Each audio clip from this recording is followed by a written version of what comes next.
manipule. 70, le deuxième était le... Enfin, mais qu'est-ce que vous faites la nuit, vous? Bah écoutez, j'écoute la radio. Quelle radio? Toutes les radios, ça manque pas, y a que ça. Allez, tu vas là, je te prie. Manuela, 22 ans, Toulouse. Ah. Comme artiste. R comme remix. C comme crazy. Nagui et Manu. Tu vois, heureusement que tu le fais pas à l'antenne, ça. Putain, sinon tu passerais pour un gros ringard. Dans l'ombre du micro, dans l'ombre du micro. Préférez-vous écouter la radio seule ou en bande? Super Nana essentiellement rock avec Sylvain, mon aveugle préféré. Le petit, le grand frafrin, la voix mystère, Maître Levi, Madame Hélène, la vieille Denise. On est nombreux ce soir dans les studios, j'espère que vous êtes aussi nombreux derrière votre radio, même un peu plus, j'espère quand même. Vous nous écoutez régulièrement quand même? Bien sûr. Un petit peu quand même, sur quelle fréquence? Bonsoir, vous êtes bien sur Carbone 14, la radio qui vous encule par les oreilles. Allez, la radio, c'est sympa aussi, car c'est notre métier. Eh oui, on est payé pour faire ça. Non, mais c'est pour te dire que Comme c'est compliqué. c'est très compliqué d'être animateur radio. Il est 4h30, vous êtes sur Fun Radio et vous l'avez entendu, nous sommes enfermés dans les douves du château de Fun Radio. Dans l'ombre du micro, un podcast de Ziter. FM stéréo.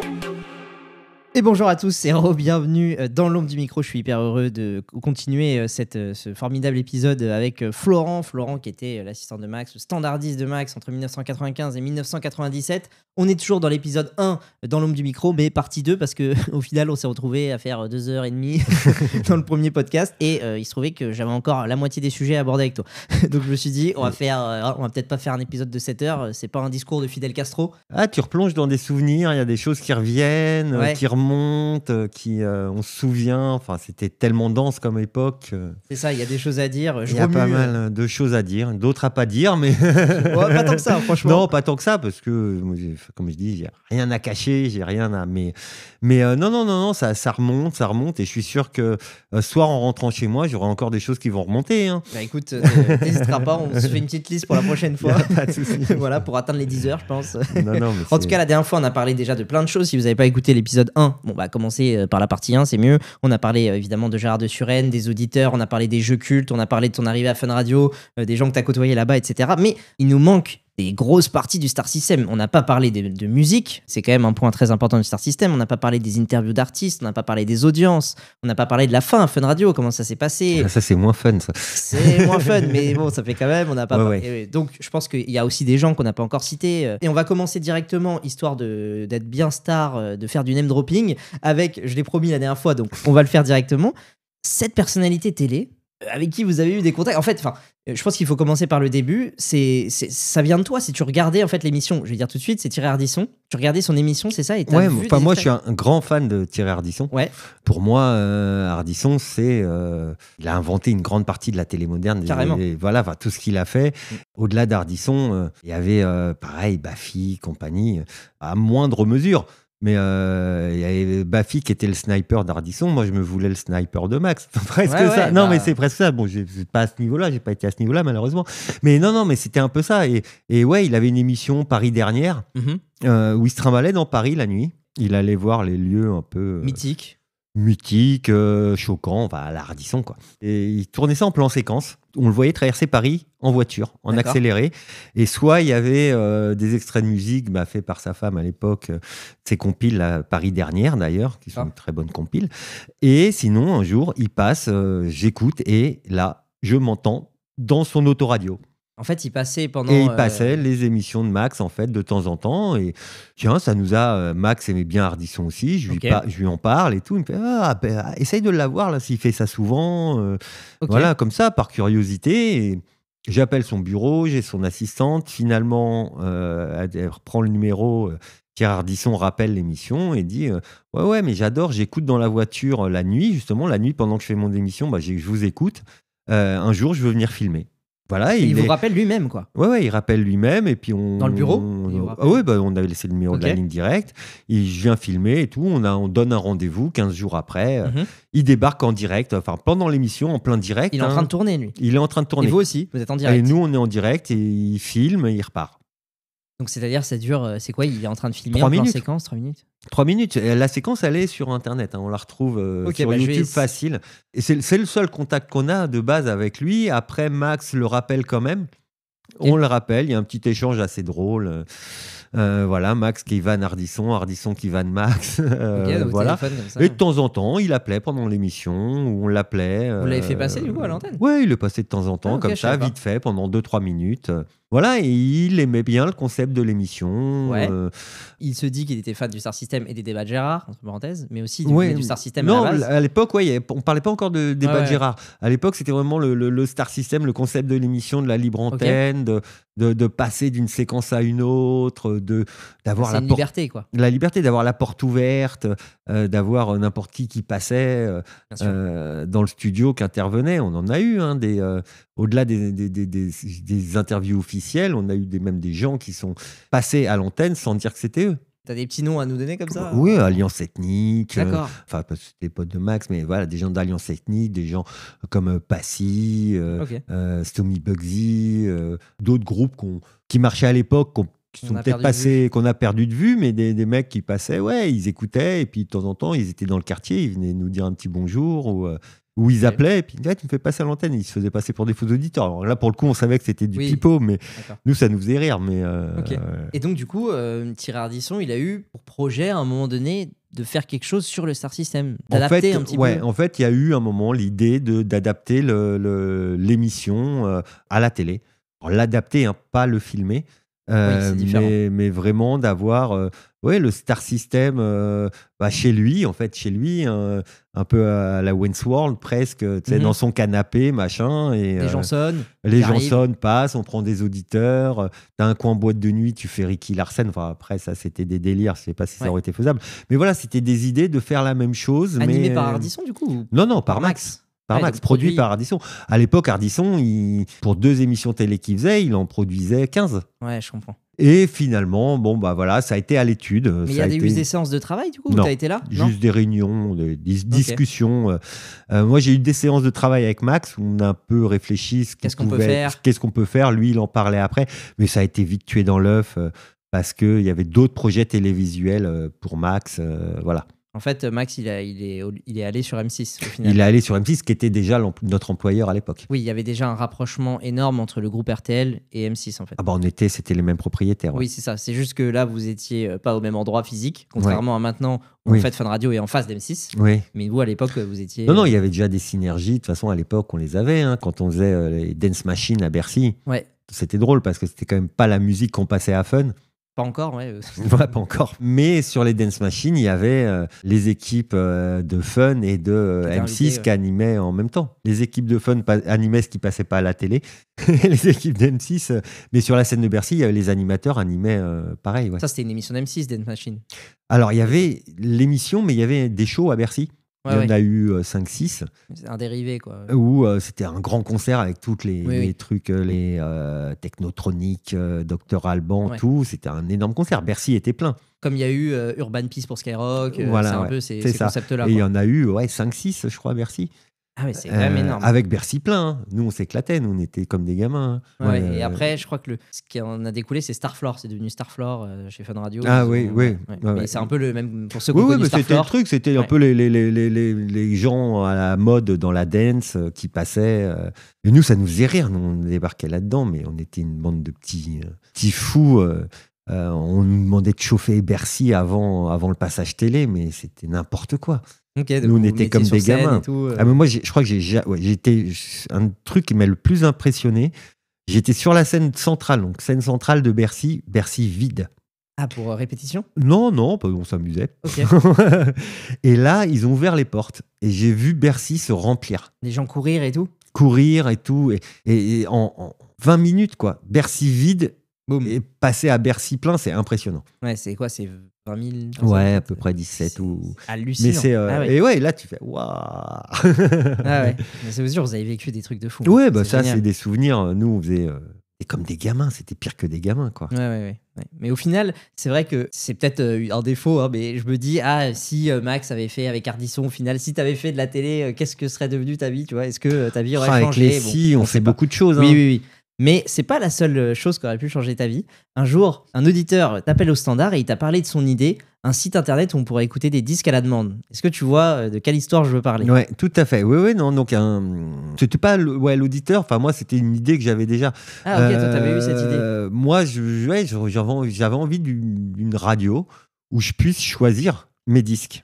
Disque à la demande. Voilà, disque à la demande, où je puisse faire c'est un mot qui n'existait pas encore aujourd'hui, à l'époque, mais où je puisse faire ma playlist. Et un auditeur, un informaticien qui avait un peu le même trip, et on en a parlé, et lui, il avait la solution technique pour le faire. Il pouvait faire un site internet ou comment mettre des disques. Un site internet, choisir des disques. Alors l'idée, c'était on choisit ces morceaux de musique qui vont suivre une playlist, quoi. Oui, une playlist. Un peu plus que de la musique, c'est-à-dire que quand le morceau va passer, il y aurait eu un texte qui défile sur la vie de l'artiste, éventuellement ses infos. Okay. Et il va être en concert, on aurait pu cliquer sur des liens directement pour envoyer acheter les places de concert. Cliquer sur les liens pour acheter le CD, puisqu'à l'époque, on achetait encore des CD. Voilà, c'était ce truc-là. Mais par contre, informatiquement, c'était une galère, parce qu'il fallait des serveurs énormes pour tout héberger tous les morceaux de musique. Il fallait donc des sous. Donc, on a démarché les maisons de disques. Oui, parce qu'il fallait que vous ayez les droits. Tu peux pas mettre le... Alors, à l'époque, c'était même pas une question de droit. C'était eux que ça intéressait. Puisque c'est eux qui vendaient leurs CD. Parce que dans l'idée, à l'époque, on n'était pas encore sur les Spotify, Deezer et compagnie où on écoute. Dans l'idée, nous, c'était t'écoutes ta playlist, mais t'achètes quand même les CD. Ah, je comprends. Moi, j'ai des générations encore où l'objet était important. Oui, je comprends. Donc, à la limite, ça les aidait à vendre leur musique, à vendre leurs artistes, à vendre les promos, la promo de l'artiste, etc. Donc, on a été démarcher les maisons de disques. Ouais. Et qu'est-ce que vous a dit alors? Qu'Internet, ça marcherait jamais. Ouais, que c'était un truc passager. C'était un truc passager, donc non, que les gens n'écouteraient jamais de la musique sur Internet. Effectivement, ça, c'est peut-être un gros regret de ma vie. Oui, après, vous avez tenté, et puis vous avez tenté. On a tenté, mais non, à l'époque, on nous disait Internet, ça marchera jamais. D'accord, le Minitel, c'est très bien. Ouais, c'est marrant. Mais alors, sachant que là, je remets un petit contexte pour tous ceux qui n'ont pas connu cette période-là. À l'époque, quand tu voulais, ceux qui n'ont pas connu 97, à l'époque, si tu voulais écouter une chanson, c'était la seule solution. Il fallait aller acheter le CD et le mettre dans sa chaîne chez soi. Il faut bien se remettre dans ce contexte-là. Alors, ça commençait un peu sur Internet, mais télécharger un morceau de 3 minutes, ça prenait une demi-heure. C'est-à-dire que là, vous proposiez une révolution totale. Le streaming, faut se mettre... Le streaming marchait un peu, mais tu avais un temps de... ce qu'ils appelaient le buffer. Tu pouvais regarder en streaming, mais tu avais une mise en cache. Tu téléchargeais le début de la chanson, et une fois qu'elle passait, ça téléchargeait la suite. Oui, je comprends. Ok. Oui, voilà, ça pour gagner du chargement en avance. Mais c'était... à l'époque, on était à 56K. 500 fois moins vite qu'aujourd'hui, quoi. C'est ça, donc forcément des conditions. Mais bon, c'était une idée qui était a priori pas mauvaise. Non, c'est très idée, ça ressemble... A priori, ça ressemble un peu. Ça ressemble beaucoup à ce qu'on connaît aujourd'hui. Et alors, ce qui me frappe, moi, dans cette histoire, hormis le fait que si vous aviez plus ou moins créé Spotify 15 ans avant, tu serais probablement plus sur une île déserte que chez moi à parler dans le micro, c'est que les auditeurs, ils pouvaient... Pas tous évidemment, mais certains, ils étaient autorisés à franchir le cap du poste radio. Ils pouvaient vous rencontrer, voire faire des choses avec vous en réel, ou pas que à distance, quoi. Et ça, j'ai l'impression qu'on a pas mal perdu ça dans la radio d'aujourd'hui. Là, c'est plus compliqué, il y a une barrière plus forte. Ouais, est-ce que ça pouvait être comme ça avec tout le monde? Je sais pas. Vous, c'était... Oui, mais nous, moi, ça... Après, moi, je me suis jamais donné une importance que j'avais pas. Faut pas oublier, j'étais qu'assistante de Max. Oui, mais vous aviez énormément d'appels, énormément de lettres. Tu pouvais quand même pas faire à tout le monde. Non, pas tout le monde. Amicale. Ah mais non, on faisait pas tout le monde. Mais après, il y avait quelqu'un devant la radio. J'avais le temps. On avait un café à côté de la radio. Quelqu'un qui me proposait d'aller boire un café. J'allais boire un café. Oui, ça me fait penser à une autre archive que j'ai écoutée. D'ailleurs, il y a une certaine Anne-Claire, une étudiante en théâtre, avec qui tu t'es baladé toute l'après-midi sur les Champs-Élysées. Anne-Claire, ouais. Non, mais je me souviens. Oui, mais Anne-Claire, il y a eu pas plus que ça. Non, faut pas mal interpréter. D'accord. Mais non, faut pas mal interpréter. Mais oui, non, si c'est la même Anne-Claire, je suis resté longtemps en contact avec elle. Okay. On s'est souvent vus. C'était devenu une amie. Oui, mais moi, ça m'arrivait de me balader, de rencontrer des gens. S'il y avait des affinités. Oui, mais ça paraît hors du temps. Là, j'ai l'impression qu'on appelait le standard, jamais de la vie, le mec va descendre. Après, c'était plus en dehors de la radio, pas forcément au standard, mais même ça m'est arrivé aussi au standard, des personnes, une nana petite jeune qui était un peu paumée, qui avait besoin de discuter. J'avais le temps, j'ai discuté avec elle. Alors, c'était à l'époque des musicales, c'était pas à l'époque de Max, donc j'avais un peu plus le temps. Et puis, ouais, je viens, elle était de province, je viens à Paris avec mes parents, est-ce qu'on peut se voir, machin, je la sentais. Ouais, ben on s'est vus, j'avais des places de concert à gagner, je lui ai filé les places de concert, je suis allé avec elle, on s'est revus, j'ai rencontré sa mère, je crois. Voilà, on a discuté, et puis ça lui a fait du bien, ça lui a fait un peu une figure de grand frère, ça a duré un temps, et après, elle est partie, voilà, après, j'ai plus de nouvelles spécialement, voilà, D'accord. mais... C'est ça aussi qui était intéressant à Fun, c'est ces rencontres-là. Ouais, et il y en avait beaucoup d'auditeurs comme ça avec qui vous pouvez devenir amis ou faire des activités hors de la radio. Ouais, moi, oui, c'est fou, mais hein. alors après, plus ou moins ponctuellement. Oui, bien sûr. Des fois, c'était juste une fois, des fois, c'était... Non, il y en a eu quelques-uns que je suis resté en contact après la radio, jusqu'à la fin de la radio ou après la radio, où voilà, j'ai même mon meilleur pote aujourd'hui qui j'ai rencontré grâce à la radio.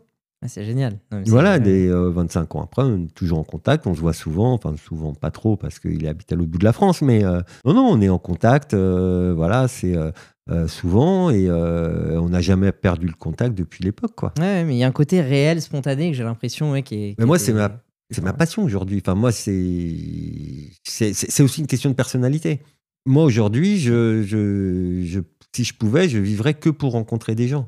Ouais, Je vivrais que pour voyager et aller rencontrer d'autres gens, d'autres cultures, d'autres... Ça, c'est mon rêve. Mm. J'adore rencontrer les gens, que ça soit alors, de façon éphémère ou pas. Ouais, ça va, tu vis bien des gens qui ont des allers-retours. Voilà, je vais pas m'attacher forcément à des rencontres, mais discuter avec n'importe qui, partager un point de vue, partager des cultures, des trucs. Moi, c'est ce qui me fait avancer, et heureusement. Parce que...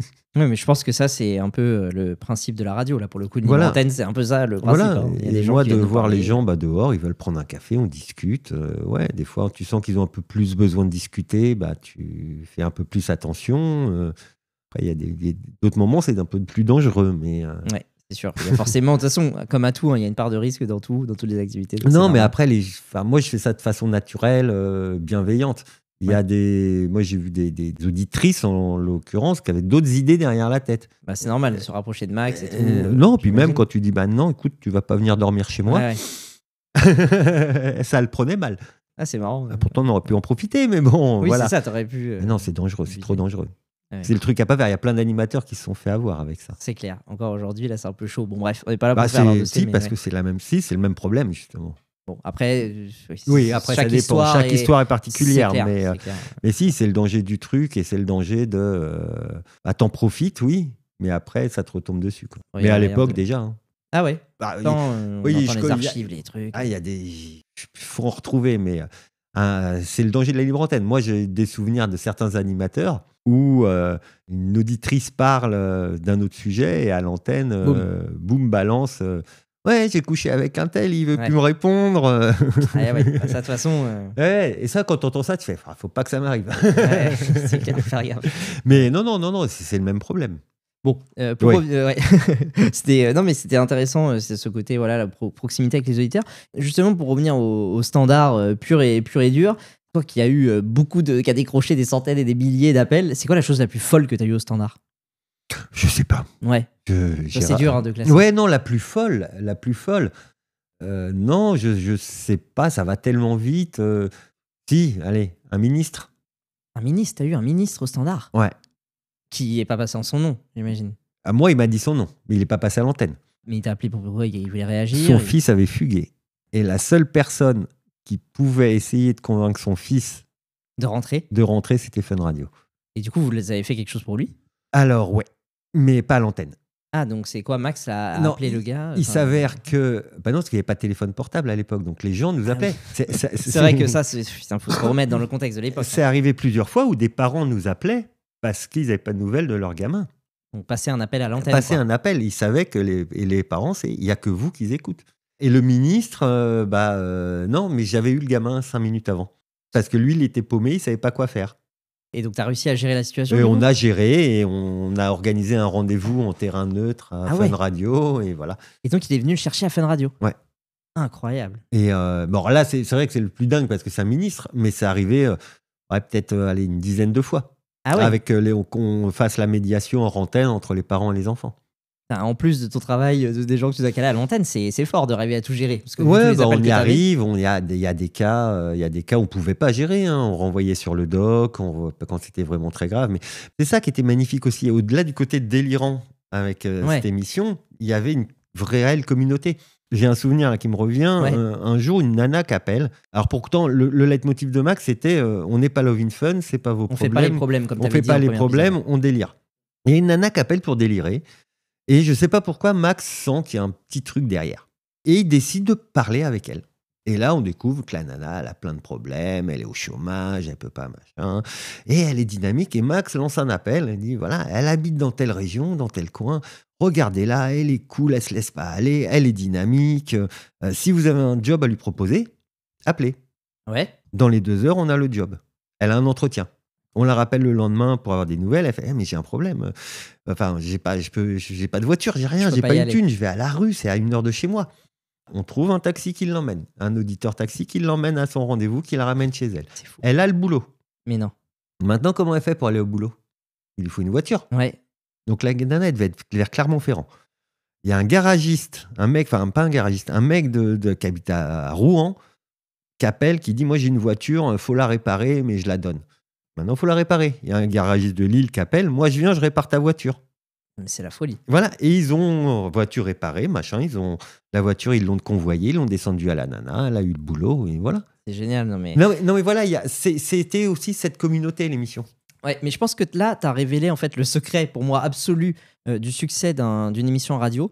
C'est en fait, il peut tout se passer.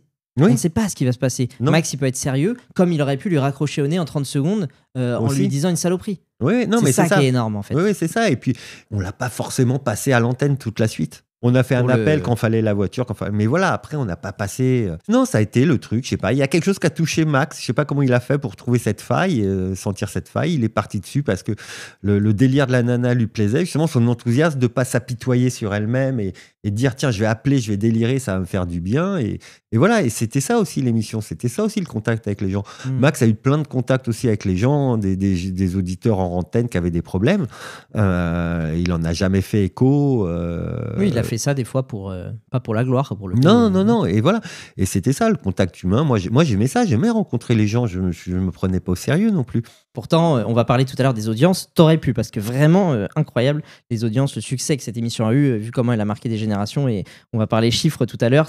Vous allez comprendre l'ampleur vraiment du phénomène. Mais d'abord, je voudrais conclure vraiment ce chapitre sur les personnages du Star System, sur la partie standard, en soulignant vraiment que la spécialité de l'émission de Max, c'était les auditeurs fantasmes qui deviennent des personnages récurrents. On l'a bien compris avec Françoise, avec Gérard, avec Stéphane.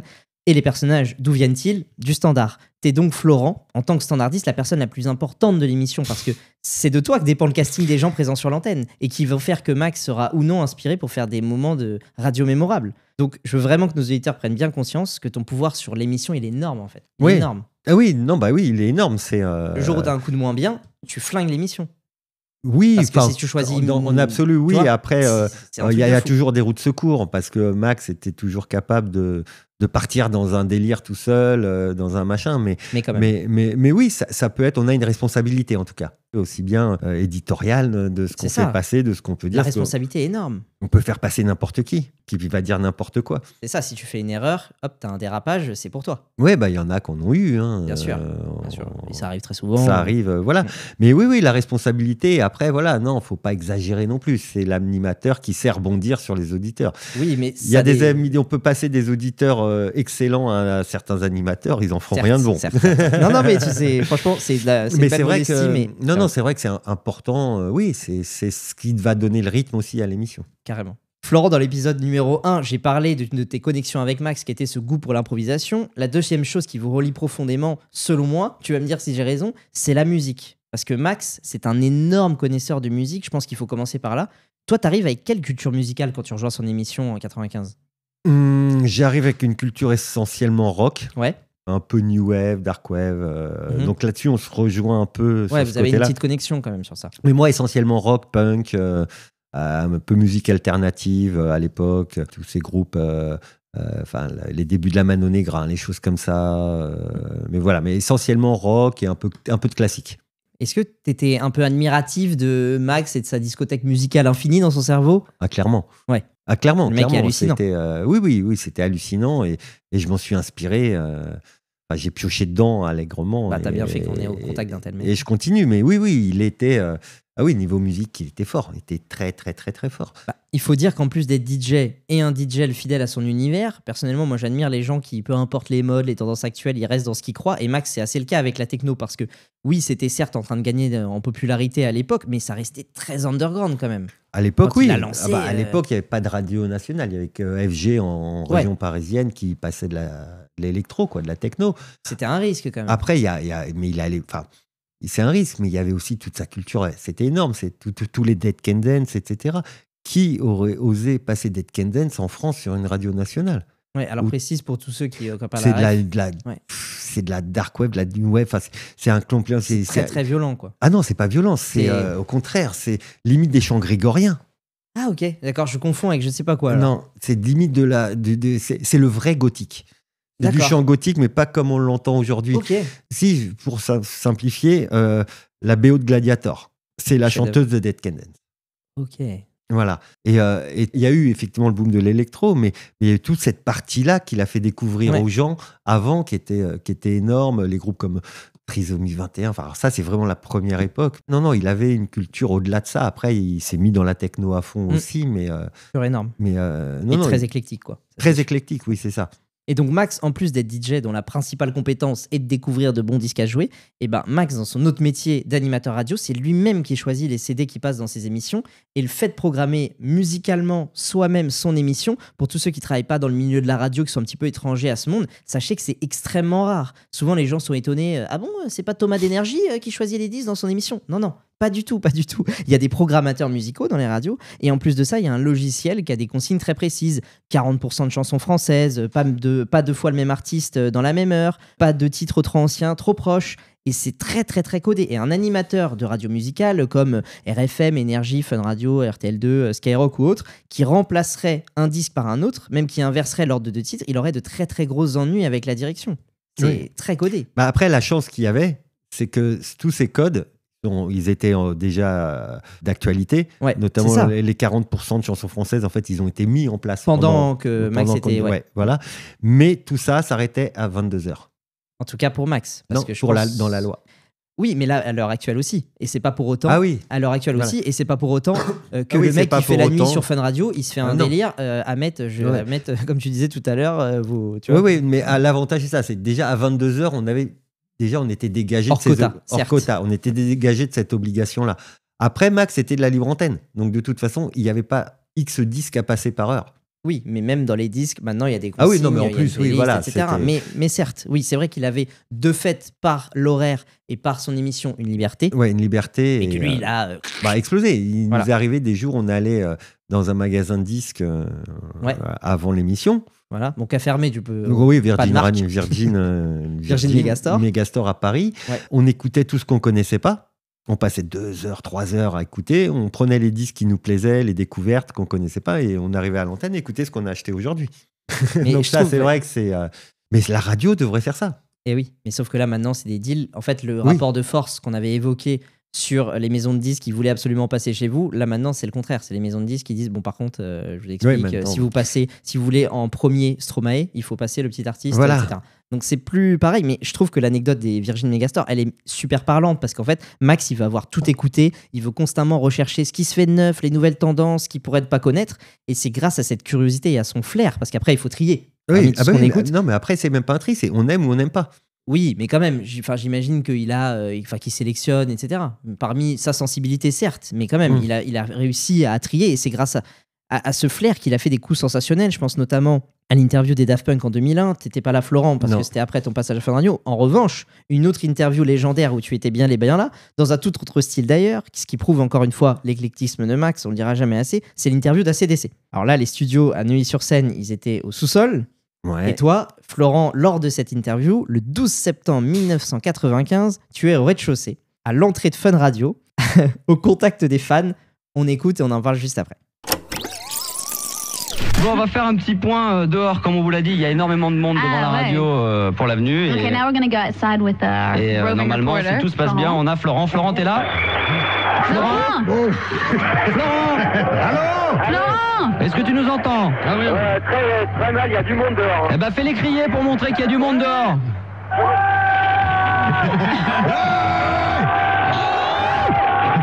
Ça, c'est devant Fernand Dieu. Ah, c'est beau. Et Florent Vous les entendez? Ouais. Et Florent Bon bah on fera un petit point tout à l'heure parce que là c'est quand même un petit peu le souk hein. Ouais, c'est le tout, on n'entend rien, il y a du monde partout. Bon, on va leur faire un petit cadeau et puis pour tous ceux qui écoutent la radio ce soir, on va essayer d'installer l'ampli d'Angus et puis on va pouvoir jouer un petit peu de guitare, pouvoir également chanter un petit peu. Bon, c'est sûr que là, on entend bien la foule derrière. On imagine le monde avenue Charles de Gaulle. Et au-delà de ce moment mythique, il y avait. Enfin, tu jauges à combien de personnes là? C'était quoi? C'était la folie. Ouais, il y avait une bonne centaine de personnes, je crois. Mais c'était, on s'y attendait pas. On s'y attendait pas. Et en fait, là, ce qu'on entend, c'est pour ça qu'il y a de l'écho en plus. Ils avaient dans les bureaux à l'étage de Fun, ils avaient ouvert les fenêtres, mis la chaîne hi-fi, et sorti les enceintes pour que les gens entendent. Oui, ils n'avaient pas prévu qu'il y ait autant de monde. Non, c'était pas prévu. C'était hallucinant. Les gens venaient avec les guitares à dédicacer. Et d'ailleurs, quand Max dit on a l'ampli, machin, mais Angus Young, il n'avait pas la guitare. Ah, il n'avait pas de guitare, il était venu sans? Non, donc j'ai vu, pareil, j'ai pris un auditeur au hasard dehors qui avait sa guitare, il est descendu pour la prêter à Angus Young. Ah bah le gars, il devait être au fait. Parce que c'était déjà des méga stars là à l'époque. Ah bah oui, là c'était. Quand même, on est à 95. C'est leur plus grosse tournée presque. Ouais. Et alors en fait, ce qui est énorme, c'est qu'il s'est passé quelque chose d'extraordinaire après, à la suite de cette interview, quasiment encore plus mythique que l'interview. Raconte-nous cette anecdote qui est absolument légendaire. Ouais, bah c'est en fait, on fait l'interview, c'était super sympa, les mecs hyper cool, voilà, super photo. Puis le lendemain, on se remet tranquille au bureau pour faire le courrier, l'émission du soir. Et là, appel en anglais d'Angus Young. Lui-même, directement, dans le bureau. Qui était venu la veille. Parce qu'il y avait Angus et Brian Johnson. Voilà. Et qui dit que c'est une des meilleures interviews qu'il ait jamais faites et qui veut la copie de l'interview. Énorme. Et là, tu fais, je la fais passer par coursier. Non, il a fait, non, tu me l'amènes au show ce week-end. Incroyable. À Bercy. Et hop, il a amené.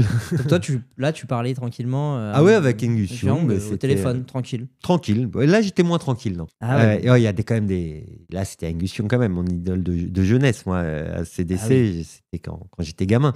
Et là, cette interview, c'était hors du temps, quoi. D'ailleurs, quand il chante, je chante dans le même micro que lui, quoi. C'est hallucinant. Et alors, du coup, c'était où le show? C'était à Paris? T'es allé le voir à Paris? Bercy, comment ça s'est géré? T'es allé dans sa loge? Après un pass, et puis et du coup, tu vas dans backstage? Dans backstage, je lui donnais la copie. La copie de l'interview.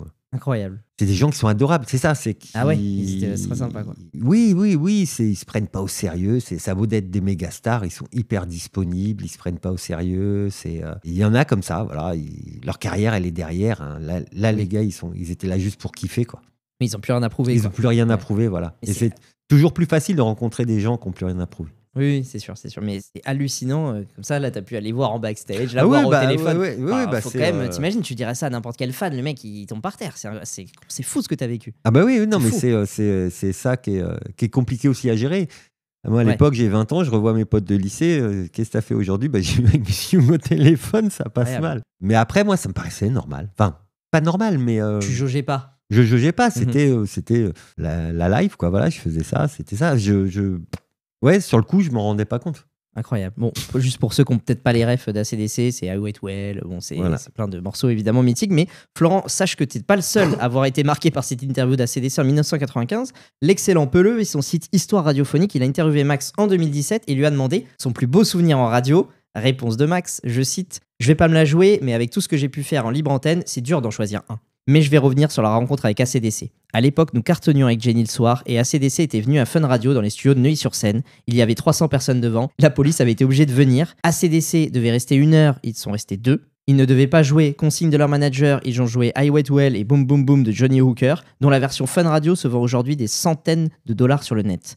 Comme nous étions dans un petit studio, il a joué avec la guitare à la verticale, c'était démentiel. Ils étaient d'une gentillesse, ils sont restés je ne sais pas combien de temps devant la radio à signer des autographes et à faire des photos avec les fans. » Fin de citation. Et donc vous étiez, pour la petite histoire, vous étiez dans un petit studio, comme le dit Max, parce que le studio principal était en réparation. Était en réparation, parce qu'il y a un artiste qui était passé dans une autre émission quelques jours avant, qui avait sauté sur la console et qui avait défoncé toute la console. Et donc vous étiez obligé de vous retrouver dans le studio de secours. Dans le studio de secours, qui faisait quoi, allez, 15 mètres carrés. Tout ça, ça a participé aussi à l'ambiance de l'émission. Et quand on faisait une interview, voilà, il se retrouvait pas comme une interview habituelle. Oui, on gardait l'esprit libre antenne. Pourquoi il a dit que c'était la meilleure interview de sa vie? Parce que c'est les fans qui posaient les questions. Voilà. Nous, on prenait au standard des fans qui posaient des questions. Max, Jenny rebondissaient pour un peu meubler, mais à partir des questions des fans. Donc il y avait quand même un côté pointu et un côté inhabituel. C'était pas toujours les mêmes questions. Ces groupes-là, bien qu'ACDC, c'était la seule interview qu'ils faisaient en France pour cette tournée, mais d'autres artistes, en fait, ils enchaînaient 4-5 interviews dans la journée. Ils arrivaient le soir à 22h à Fun, c'était la 5e, ils étaient saoulés. Mais là, il y a un petit truc qui se passait parce que c'était plus le journaliste qui posait la question. Oui, ça change. Donc, c'était pas les mêmes questions bateau. L'album de la maturité. L'album de la maturité, le truc, les tournées. Voilà, non, c'était vraiment des questions sur la carrière, sur l'artiste, des choses que même nous, on ignorait. Et donc, ouais, ça jouait beaucoup. Et effectivement, toutes les interviews, ça devait durer une demi-heure, 1 heure, un quart d'heure, ça durait 10 fois plus, quoi. C'est l'interview la plus marquante de ta vie, Florent, ou t'as encore une anecdote plus folle? Non, pas moi, au niveau des gens, que c'est la plus marquante. Après, l'anecdote, on avait une pression énorme, par exemple, pour Lenny Kravitz, parce qu'il venait de faire 2 interviews qui s'étaient très mal passées. Donc, on nous dit, celle-là, il veut pas la faire. Donc, il va faire vite. Voilà, non, mais voilà, il est saoulé, machin. Et pareil, c'est une interview où ça s'est fini. Où il doit pas chanter. Il doit pas chanter, il va chanter. J'ai des photos où il fait semblant de rouler des patins à Max. Ah ouais. Voilà. Il s'est lâché complètement. Il s'est lâché complètement, on a complètement déliré. Et voilà, et ça paraît, c'est ce retournement. Il devait rester un quart d'heure, il est resté 2 heures, il devait pas chanter, il a chanté. C'est les auditeurs qui mettaient cette ambiance, qui mettaient cette décontraction, etc. Et voilà, et ça s'est super bien passé. Après, des rencontres, j'ai rencontré une personne style complètement différent, mais Étienne Dao, j'ai adoré cette interview, j'ai adoré ce gars. Et la personne en lui-même. J'ai découvert la personne derrière l'artiste, et voilà. Et j'en garde un souvenir magnifique, quoi. Le gars est super sympa. Le gars est super sympa. Oui, non, super humble, super intéressant, super humble à raconter ses chansons. On a l'impression qu'il est là par hasard. Il s'excuse d'être là quasiment, mais de toute façon on le voit, c'est un artiste très discret qui sait rester discret et qui là il aime pas être il comprend pas presque qu'il soit sous la lumière comme ça. Et pourtant après tant de succès, on se dit quand même il peut s'être habitué, mais non, même à l'époque il était assez marrant. Ouais, non, voilà, donc c'est des rencontres, voilà, d'autres des bons délires, des interviews, des rencontres avec des artistes. Ils sont tous différents, mais tous... voilà, moi, rencontrer Metallica, c'était plus professionnel, mais j'ai adoré, j'étais fan de Metallica. Dépêche Mode, j'ai dû leur faire signer un vinyle. Je crois que c'était le premier vinyle quand j'étais enfant que je leur ai ramené. Quelle chance. Oui, voilà, donc c'est tous des souvenirs. L'avantage, c'est que Max, on est quand même relativement proche au niveau des goûts musicaux et qu'il invitait que ceux qu'il aimait. Comme on a dit tout à l'heure, voilà. Il programme les disques qu'il veut, il programme les invités qu'il veut. Les invités qu'il veut. Donc, on n'impose pas. Ouais. Non, on n'imposait pas à Max, il a refusé pas mal de stars. Hein. Mais donc, au final, on recevait que des gens que j'adorais, vu qu'on avait quasiment les mêmes goûts. Donc, c'est tous des souvenirs magnifiques de recevoir. Bon, allez, j'en cite juste un dernier. Côté DJ, vous avez reçu Carl Cox aussi? Carl Cox en mix, ouais. Ça c'était impressionnant parce que Max n'était pas là. En fait, c'est pas une interview, c'était un mix, je crois, de Carl Cox. D'accord. Et Max était parti, c'est moi qui gérais la console, la réal. Enfin, j'avais rien, j'avais un potard levé pour le son, et puis voilà. Et j'étais à 50 cm de Carl Cox qui mixait. Alors, Carl Cox, allez voir des photos sur Internet, c'est le mec, il a un coup de taureau, quoi. Ouais. Il a un coup de taureau. Un DJ légendaire, pour ceux qui n'ont pas la ref. Et il mixe et il sue à pleine goutte. Et pendant tout son mix, je lui passe ses serviettes pour qu'il puisse s'essuyer. C'était impressionnant à voir. Ouais. Impressionnant à voir mixé. C'était un coup de taureau qui sue. C'était c'est marrant comme phrase. Mais non, mais c'est ça. Faut voir la bête. Hein, et là, se retrouver à 50 cm, le regarder mixer. Ou pareil, Laurent Garnier. Laurent Garnier. Voilà. Alors les mix, on les voit là, on les voit faire, on voit les gestes, on voit. Laurent Garnier qui mixe, il mixe d'une main, de l'autre côté, il te demande de lui allumer sa cigarette, quoi. En fait, Incroyable. il mixe que d'une main, il est là, il parle en même temps. Quoi. Tu fais, comment il fait? Moi, j'ai déjà du mal à mixer dans le silence, à deux mains. Et non, c'était impressionnant. Bon, on va pas tous les citer, Non, pas les, tous les artistes. Citer, Il n'y a que des trucs exceptionnels, mais peut-être une dernière. Allez, je crois qu'il y a une fois où c'est Catherine Ringer. Elle t'a mis dans la sauce, comme on dit chez les jeunes, c'est-à-dire elle t'a mis dans l'embarras. Quoi. Catherine Ringer, c'est la chanteuse d'Erita Mitsuko. Vous savez, Marcia Baila ou Les histoires d'amour finissent mal. Bon, trêve de chansons. Qu'est-ce qu'elle a fait, elle, Catherine Ringer, pendant l'interview? Un peu ce que tu as fait tout à l'heure, là, en début d'émission. Dans l'épisode 1. En gros, elle a dit que, pareil, que la personne la plus importante de l'émission, c'était au standard, parce que c'est la personne qui choisissait les auditeurs qui posaient les questions, et en fait, que l'animateur, il avait rien à faire. Donc, il a dit, elle commence à poser des questions sur le salaire, et puis en disant que, de toute façon, au standard, il devrait être plus payé que l'animateur, etc. Elle est partie dans un délire comme ça. Tout ça en direct. Tout ça en direct, voilà. Ça faisait rire, mais en même temps, ça m'était un peu. Enfin, moi qui suis assez discret, ça m'était un peu mal à l'aise. Qu'elle te dise devant ton boss. Ouais, voilà, combien t'es payé? Voilà, en gros, combien t'es payé? T'es pas payé assez. Voilà. Faudrait que tu sois payé plus que l'animateur. En plein direct comme ça, elle est partie dans un délire comme ça, mais c'est Catherine Ringer. La provoque absolue. Est-ce que c'est la fois où elle était avec Doc Gynéco? Ouais, la fois où elle était avec Doc Gynéco. L'archive existe. Pas où elle te demande ton salaire. L'archive avec Doc Gynéco. Ouais, ils ont. C'était hard comme. Oui, parce qu'ils ont fait un duo tous les deux. Oui, ils ont fait un duo, mais c'était. Ils étaient dans un bel état tous les deux, on va dire. Ah, d'accord. Figure-toi que cette anecdote, elle m'étonne pas complètement d'elle, parce qu'on m'en a raconté une bien belle aussi sur Catherine Ringer. Donc c'est l'occasion. C'est à ce moment-là que le podcast part en concours d'anecdotes. Là, c'est une histoire qui est absolument 100% véridique. Hein. On me l'a raconté, mais c'est quelqu'un qui était présent. C'est pas des on-dit, là, c'est du témoin vraiment direct. Donc d'abord, pour situer mon anecdote dans le temps, moi elle est antérieure à celle de Fun Radio. Là, elle s'est déroulée dans les années 82-83. Donc c'était avant que les Rita Mitsuko explosent, puisqu'ils ont explosé en 85 avec Marcia Baila. C'est ça, exactement. Et donc avant le succès, ils se produisaient dans des restaurants avec une scène où on peut manger et assister à un concert en même temps. Donc voilà, petite ambiance cabaret. Voilà. Et en fait là, elle était sur l'île de la Jatte, donc c'est une île qui est juste à côté de Paris. Et Catherine Ringer, elle chante sur la scène, mais le problème c'est que la table juste devant elle, il y a un mec qui visiblement s'en fout. Voilà, il a une table et lui, il hurle, il raconte sa vie, mais il ne calcule absolument pas le concert, il parle super fort et il fait totalement abstraction du spectacle. Donc, une première fois, Catherine Ringer, elle leur demande de faire main de bruit pour l'entendre chanter, mais les mecs s'en foutent, continuent d'hurler à leur table. Deuxième avertissement, bon, là c'est bon, vous arrêtez maintenant, ça suffit. Eux, ils répondent du style, oh, c'est bon, on peut discuter, tu nous emmerdes, toi, avec tes consignes, laisse-nous kiffer notre repas. Et du coup, Catherine Ringer, elle se retourne en pleine chanson, elle se met dos au public, et elle sort son tampon de là où il doit être, elle l'enlève, et je vous fais pas de dessin, mais elle le fait tourner comme ça au-dessus de son épaule, et elle le jette dans l'assiette d'un des mecs bruyants. Voilà. Et bon appétit, bien sûr. Voilà, ça c'est... Oui, ça m'étonne pas d'elle. Voilà. Et en même temps, elle pouvait être adorable, mais c'était très provoque, très épique. Ouais. Et là, à l'époque, elle n'est pas connue. Hein. C'est pas un caprice de star. Puis c'est juste l'île de la Jatte, c'est pour resituer ceux qui connaissent pas, c'est quand même un truc très bourgeois, très voilà, c'est Sarkozy, Bruel, tout ça qui habite par là-bas. C'est entre le Valois et Neuilly. Et Neuilly, Paris. c'est quand même un truc très sélect. Donc à mon avis, le restaurant, c'est pas la petite brasserie du coin. Non. mais non, mais c'est elle, c'est tout à fait nature. Moi, j'ai habité pas loin de chez elle après. C'était à peu près à la même période de. Ah, c'est vrai. Ouais. Et on la croisait à la boulangerie avec Fred, venir acheter leurs croissants le dimanche matin. Incroyable. Comme tout le monde, elle était. Nature peinture. À nature, elle arrivait à la boulangerie. Après, elle allait prendre son petit café au café à côté. Un jour, comme ça, elle me fait, mais je te reconnais, toi. C'est génial. Oui, non, mais. Très humain, quoi. Très humain. Et puis, avec tous les gens du quartier, elle était comme ça, avec tous les commerçants. Et tout, elle avait ce côté provoque et en même temps très humaine. En tout cas, Florent, merci beaucoup pour cette anecdote sur les artistes, sur ton travail dans Star System en général, parce que je pense que grâce à toi, là, on arrive bien à se représenter comment ça marchait à l'époque. Et avant qu'on évoque la fin de ton aventure à Fun Radio, je voudrais qu'on parle d'un sujet extrêmement important, les audiences. Déjà, première interrogation, est-ce que vous étiez sondé? Si oui, ça marchait comment? Oui, comme aujourd'hui, des sondages par trimestre. Moi, j'ai jamais vraiment regardé ça, mais je vais les sortir par quart d'heure. Non, mais je veux dire il y a des chiffres par quart d'heure, par tranche de population, etc. Exact. Donc oui. De toute façon, les cibles et tout était sondé. La programmation aussi.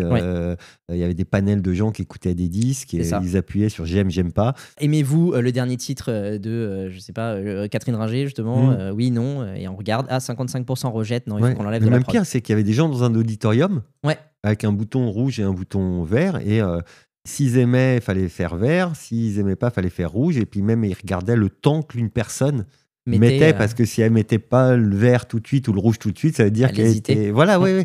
Et tout était sondé de toute façon. Ouais. Bon, je te pose pas cette question innocemment, en vérité, c'est une question rhétorique. Parce que parmi les fans de Gérard de Suresnes, on y revient, c'est quand même la communauté la plus active, donc forcément on en parle encore à l'heure actuelle, c'est eux qui continuent un petit peu de dresser le flambeau, on peut dire. Et ben, il circulait la rumeur que la nuit n'était pas sondée. Cet argument, en fait, il servait à renforcer la thèse comme quoi Gérard rapportait pas d'argent à Fun Radio. En réalité, c'est faux. Toutes les heures du jour et de la nuit sont soumises au sondage Médiamétrie et ils sont sondés. C'est juste qu'en fait, les radios ne communiquaient pas beaucoup sur leurs chiffres de la nuit, comme c'est toujours d'actualité d'ailleurs. C'est toujours sondé, mais globalement, aucune radio sort les chiffres de sa nuit. Mais encore une fois, qui est-ce qui nous a donné de superbes infos à ce sujet? Comme je l'ai cité de nombreuses fois dans l'épisode numéro 1, je vais le citer encore aujourd'hui. C'est le livre de Thibaut Ress, qui, je dois le préciser, m'a pas payé. Voilà, j'ai acheté 20 € le livre moi-même, mais j'ai pas fait de note de frais en plus du podcast. Parce que vraiment, je suis très content. Bon, bref, plus sérieusement, dans le livre Le Compte Minuit, Thibaut Ress nous donne les chiffres des sondages de Fun Radio à cette période. Je vous donne la page, je voulais y aller direct, c'est page 97. Et on apprend donc que le Star System faisait 1 million d'auditeurs en cumulé, comprenait le total d'auditeurs sur la durée entière de l'émission, et 450 000 auditeurs au quart d'heure. À titre de comparaison, c'est pas pour enfoncer des gens, mais c'est pour se rendre compte de la puissance de l'émission à l'époque, le Star System. Les chiffres des soirées de Fun Radio les plus récents que j'ai trouvés, c'est 2022. C'était avec Cartman à l'époque, à l'animation, et il faisait entre 21h et minuit 21 000 auditeurs au quart d'heure. 20 fois moins qu'il y a 25 ans. Mais faut se rendre compte que ces chiffres-là, c'est à l'époque plus que la télé. Ah, vous dépassiez la télé? Ouais. C'est, je crois, 90% des gens qui écoutent la radio. En gros, c'est ça. C'est 90% des gens qui écoutaient la radio écoutaient Max. Il me semble, alors je crois que c'est sur les jeunes. Ouais, sur les jeunes, il y a une stat qui est folle. C'est voilà, genre 80 ou je sais pas, c'est un truc de fou. Non, mais c'est le million, c'est du cumulé, donc c'est pas à l'instant T. Mais non, c'est des chiffres plus que supérieurs que la radio à minuit.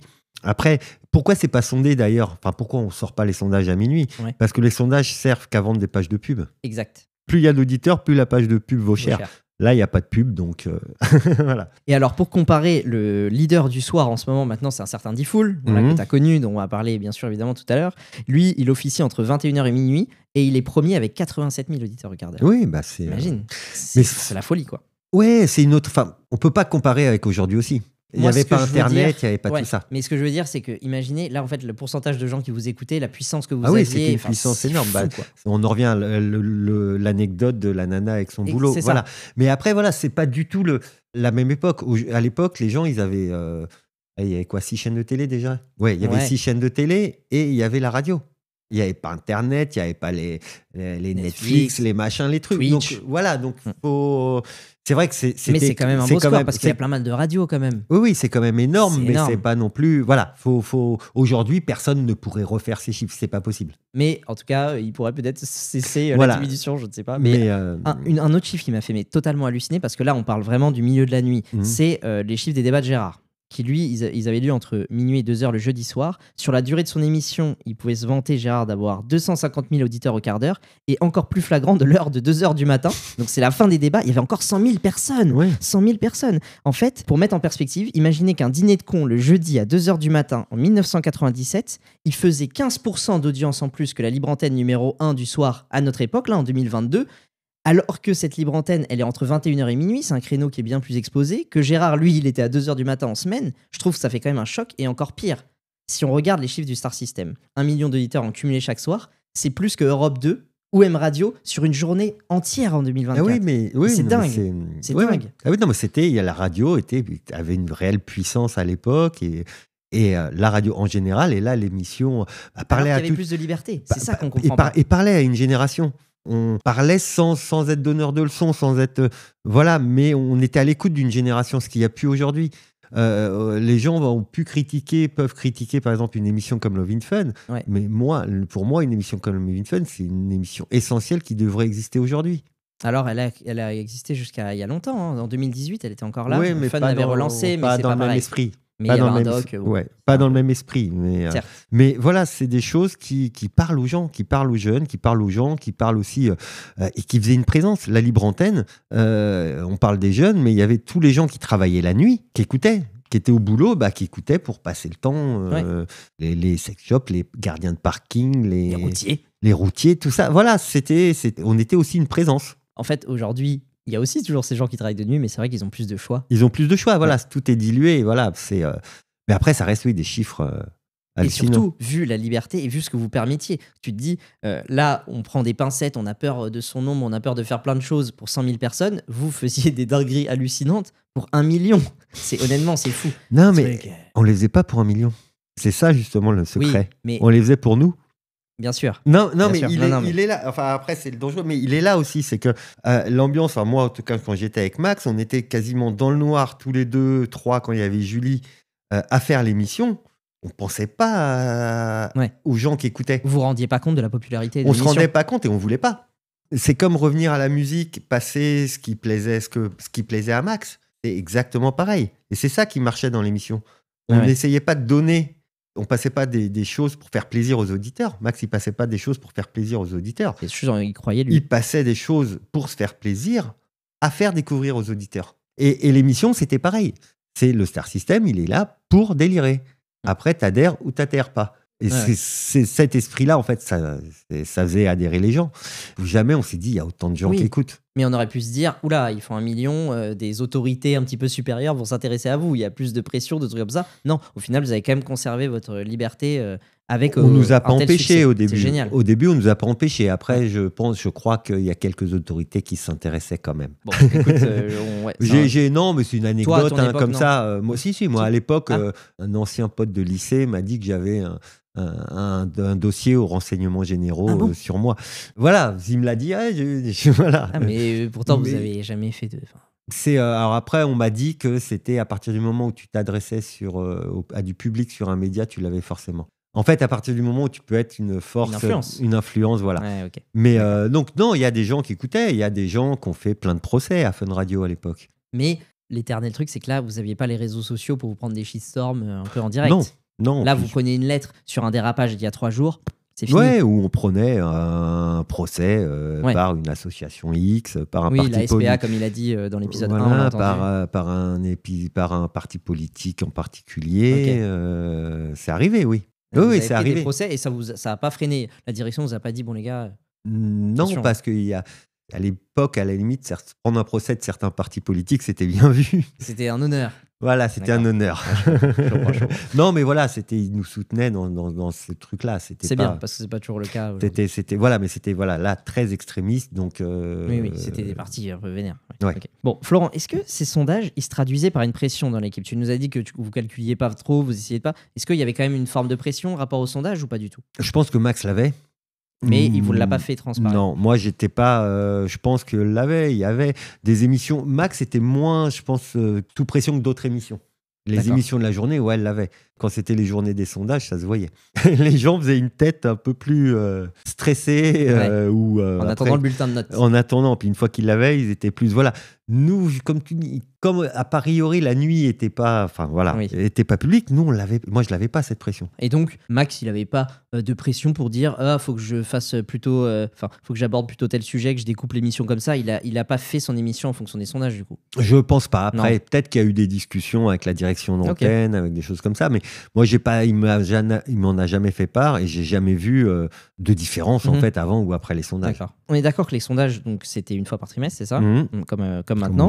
Comment ça se passait ce jour-là, lors de la révélation, on pourrait dire ? Il se passait quoi le jour des audiences ? Oui, les animateurs principaux allaient dans le bureau de la direction. Mais pas tout le monde. Pas tout le monde, moi j'y allais pas.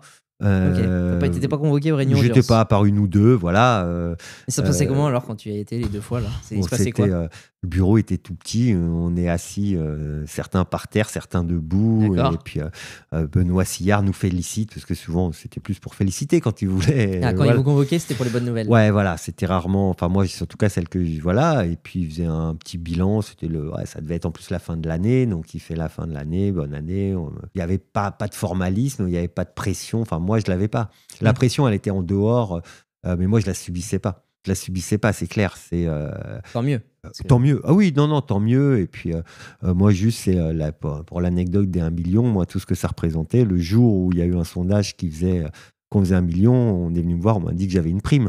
Ce qui est déjà bien, parce que c'est pas toujours automatique. Voilà, mais ce jour-là, c'était quand même, honnêtement, le 1 million, il n'a pas dû être fait souvent. Et la première fois, on a eu un petit cadeau quand même. Ah, c'est stylé. Non, mais c'est bien qu'ils aient pu revenir. Voilà. Moi, les sondages, je les connaissais, je regardais, mais ceux des autres surtout. Et c'est ça, parce que j'allais dire, les sondages, vous en radio, les audiences, c'est toujours par rapport aux autres radios. Vous êtes en fait constamment en concurrence. Et à ce sujet, je voulais parler de quelque chose qui me paraît impossible aujourd'hui. En tout cas, je pense, je le vois plus du tout à l'antenne. C'est votre relation justement à ces concurrents. Je pense notamment à Super Nana, à Diffoul, à Maurice. Vous aviez quelle relation avec eux?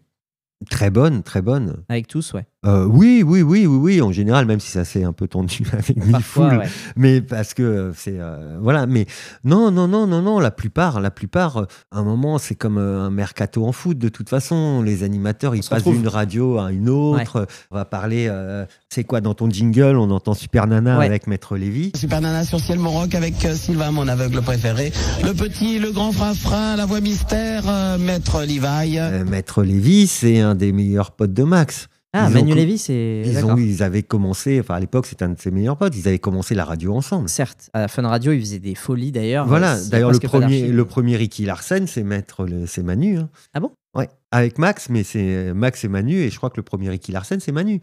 Donc en fait, on avait des bons rapports avec la plupart, même si on essayait de nous opposer. Oui, les directions, elles essayaient de faire un peu. Voilà, on essayait de nous opposer, surtout Fun et Skyrock. Même si à un moment il y a quand même eu des tensions quand c'était Love in Fun et Tabata Cash. Ouais. Bon, là il y a eu des réelles tensions.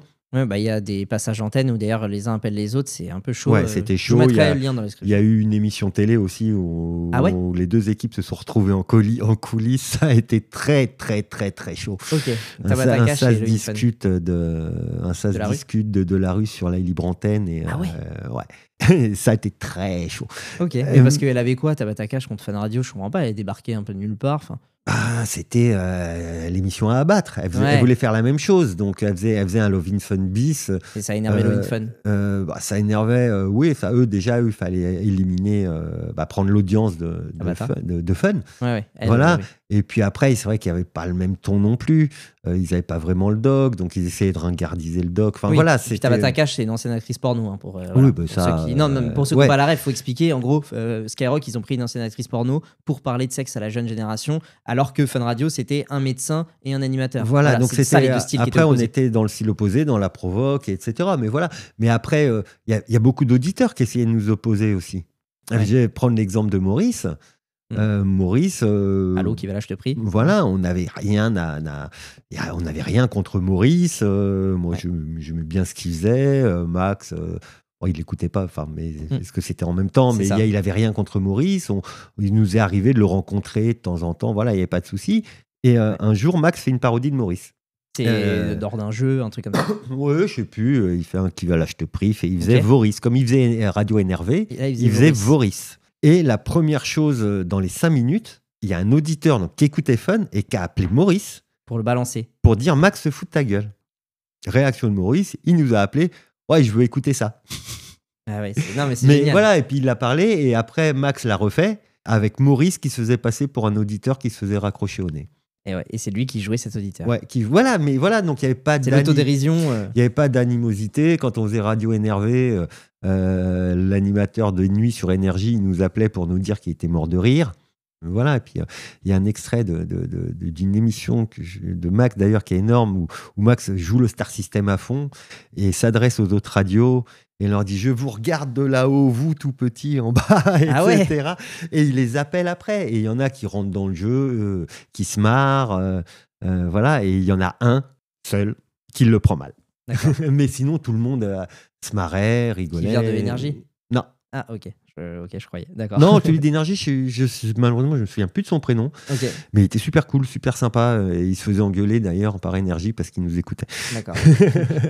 Pour illustrer justement cette relation de bonne entente qu'il y avait avec la concurrence, je vous ai retrouvé un extrait où Gérard de Suresnes explique comment cuire une viande en présence, entre autres, de Super Nana et de Maurice. On écoute. Gérard, comment on mange une bonne viande? Alors une bonne viande, déjà une bonne viande, ça dépend ce que t'aimes comme viande. Bon, alors on va dire une côte de bœuf, on va dire. Une côte de bœuf, d'accord. Allez, votons pour tout le monde. Attendez, on va faire un vote, la côte de bœuf. D'accord. Saignante ou bien cuite? Saignante. Bien cuite. On prépare. Alors. On la prépare sur le grill. La côte de bœuf, tu la sales, tu la poivres des deux côtés. Tu mets de l'huile. Laissons-le faire. Un peu de... laissons-le finir. Ça dépend ce que tu veux mettre dessus. Tu peux mettre de l'estragon, de l'herbe de Provence. Tu mets ça à cuire tranquillement. Combien de temps il est fier. Non, pas au micro-ondes. Attends, au micro-ondes, la côte de bœuf. C'est comme ça que je fais ma viande, moi. Alors demain matin, t'as 2 jours de cuisson. Combien de temps? En grillade, faut compter à peu près une demi-heure. D'accord. Wow. Une bonne demi-heure. Mais ça, c'est pour qu'elle soit saignante. Hein. Non, mais bien cuite, c'est 3 heures. Par face. C'est comme ça que je fais une côte de bœuf. Écoute, c'est pas demain qu'on va venir manger chez toi. Alors, Super Nana n'est pas du tout d'accord. Non, déjà, on met pas de sel parce que... Ça me fait plaisir de soulever ce dossier sur cette viande. On met le sel au dernier moment. Je sais pas pourquoi, mais je sens que bientôt il y aura un débat là-dessus. Quand on met du sel sur la barbaque rouge, ça enlève le sang. Voilà. Ok, dégueulasse. Et au final, même avec des émissions différentes et une grosse concurrence, c'est la passion de la radio qui vous réunit. C'est surréaliste, quoi. Incroyable. Super Nana, Max et Maurice qui parlent de la Arnold qui parle de la cuisson d'une côte de bœuf avec Gérard. C'est surréaliste. C'est la magie du Star System. Non, mais c'est hallucinant. C'est rien. Et puis moi, j'adore. C'est Là, Gérard, tu sens qu'il est fier. Il veut montrer. Voilà. Et c'est ce qu'on disait tout à l'heure. C'est là, il adore. Voilà. Là, il parle. Il gueule pas, il parle, et c'est ridicule pourtant parce que 3 heures. Mais il est fier et c'est génial. J'adore cet extrait. Ouais, il est vraiment très bien et la liberté de passer des animateurs d'autres radios sur ta radio, pareil, c'est quand même fou. Je suis pas sûr que, je sais pas l'année, je suis pas sûr que Sup et Maurice étaient encore sur Sky à ce moment-là. En tout cas, au moins un des deux devait être sur une autre radio. Tu penses que les deux n'étaient plus sur aucune radio? Ouais.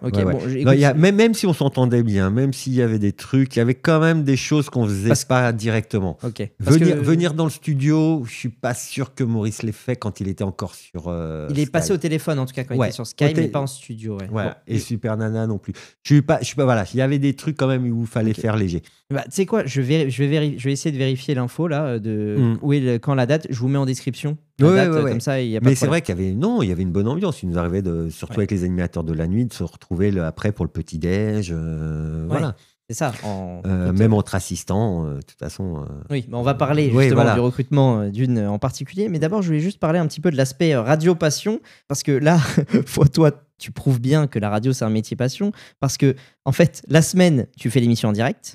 Le week-end, avec Max, vous partez dans toute la France faire la tournée des boîtes de nuit. Tu coupes jamais de ton travail ni de tes collègues. Comment ça se passe en fait lors des soirées? Est-ce que toi, tu es là juste pour faire la fête, il n'y a rien de calé, ou il y a des choses de delay, tu es là quand même pour avoir un certain rôle? Sur les soirées en province? Ouais. Alors, il y a celle de la loco le vendredi, je suis là pour boire des verres. D'accord. Il y a le carré, Maximix, à la loco. Moi, il y a le carré VIP, j'ai la bouteille, je discute. Olivier de loco, la loco régale. La loco direct. Je discute avec les gens. Et les soirées en province, c'est pareil. Je suis là pour... j'ai un peu plus de choses parce qu'on vient avec des cartons de t-shirts, de goodies, de t-shirts, de machin. Donc pendant que Max mix, moi je fais mon gogo dancer là. Non mais je distribue les trucs machin et je vais discuter avec les gens aussi. Enfin ça on me le demande pas mais voilà. Après moi il m'arrive, je vais danser, les gens ils étaient hallucinés des fois. Au milieu de la piste de danse sur de la techno et je dansais et les gens ils s'arrêtaient tous ils dansent. Florent il danse, bah ouais je danse non mais voilà ça m'est arrivé les gens étaient surpris de me voir danser au milieu d'eux. Mais c'est normal, ils t'entendent dans un cadre, ça fait bizarre de voir quelqu'un. Mais voilà, c'est Max qui faisait la soirée, qui mixait. Moi j'étais là, je lançais les t-shirts, je lançais les trucs, puis j'allais discuter avec les gens, j'allais rencontrer les gens. Et puis je dansais, puis je buvais mes verres et puis... Même si c'est du plaisir ces soirées le week-end, concrètement, Fun Radio, ça te prend 7 jours sur 7. Pardon de faire un peu le truc un peu chiant, mais légalement, c'est la fête, on s'en fout, qu'est-ce qui se passe? Ou alors, c'est pas compté dans ton temps de travail? C'est pas compté dans mon temps de travail. Toi, tu fais les goodies comme ça, mais bon, c'est histoire d'eux. Non, c'est un autre contrat. Ce qui, à la limite, ce qui serait pas légal dans le truc, c'est que je prenne les goodies de Fun Radio pour les emmener dans une boîte où je me fais payer par la boîte pour amener les goodies de Fun Radio. Ok, ah oui, là t'es payé par la boîte. Je suis payé par la boîte. Max est payé par la boîte. Ah, et toi tu reçois une. Et Max me paye une partie, voilà. D'accord. Mais on est, ce n'est pas Fun Radio. Ce n'est pas Fun Radio. On est au nom de Fun Radio. On est invité dans cette boîte et payé dans cette boîte parce qu'on est Max et Florent de Fun Radio. La popularité de Fun Radio. Voilà, mais s'il n'y avait pas Fun Radio, on n'y serait pas. Évidemment. Mais c'est payé par la boîte. Ok, c'est la boîte de nuit qui vous rémunère. Ouais, qui nous rémunère. Mais après, c'est un milieu qui est très chronophage. Et puis, moi, j'ai pas l'impression de bosser. Oui. Quand je vais faire une soirée en boîte de nuit. Mais c'est vrai que tu coupes jamais, quoi. Non, on coupe pas. On coupe pas. On voit très peu sa famille. On voit très peu. Et en fait, c'est un cercle vicieux parce que je vois de moins en moins mes potes. Donc en fait, moins je vois mes potes, plus je vais passer de temps à la radio parce que voilà. Donc c'est un cercle vicieux, mais c'est un truc que je regrette pas et que je referai. Mais quand je vois le rythme que vous avez, déjà vous vivez la nuit, la semaine, en plus quasiment tous les jours d'affilée sans week-end parce qu'avec les soirées, etc. Je peux pas m'empêcher de me demander, comme j'étais là sous le coude, je te demande, est-ce que vous teniez naturellement ou il y avait des substances pour aider? Naturellement. Ok. Par passion, et puis vous étiez jeune. Non, puis on avait le temps de dormir quand même, mais. Ouais, mais attends. Non. Max, naturellement, clairement. Moi aussi. Un jour, j'ai testé un joint avant une émission. Et alors? J'ai regretté. Ah, ça a fait quoi du coup? Ça a été à chier l'émission. C'est quoi? J'étais ailleurs, j'y arrivais pas. Non, mais j'étais pas aussi rapide. Et je l'ai fait une fois et j'ai lutté. Pour faire l'émission et plus jamais avant l'émission. Mais voilà, c'était c'était faut arrêter. C'était pas, on n'avait pas l'impression de bosser, quoi. Ouais, non mais je comprends. Mais après, c'est vrai que c'est dur d'être en vase clos, forcément, c'est pas évident. C'est pas évident au niveau de la vie sociale, mais quand t'as j'avais entre 20 et 25 ans. C'est l'âge. C'est l'âge. Je vais en boîte de nuit, c'est gratuit, je suis payé. C'est clair. De quoi je vais me plaindre? C'est clair. Et il faut dire, je peux comprendre aussi la non-frontière entre ta vie personnelle et professionnelle, parce qu'à l'époque, ta chérie n'est autre que ta collègue du Standard, Julie. Pas forcément au départ. Oui, en tout cas pendant un moment. Oui, pas dès le début. C'est quoi, la deuxième année? Ouais, je sais plus, à peu près, je pense. Ouais. C'est peut-être la deuxième année, c'est ça, mais j'ai plus les dates. Mais voilà, ça s'est fait comme ça. Je ne l'ai pas recruté pour voilà, ça. Oui, tu fais bien de préciser. Mais il y a eu un rapprochement au fur et à mesure.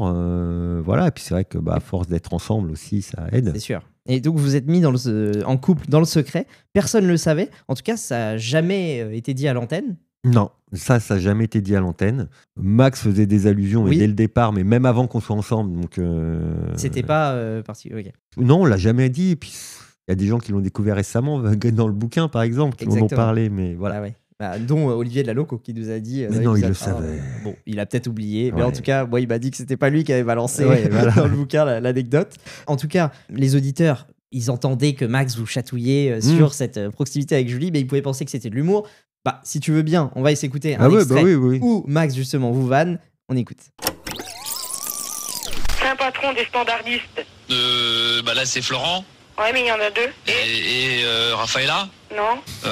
Slash? Commence par un J. Judith. Presque. Julien? Presque. Justine? Julie.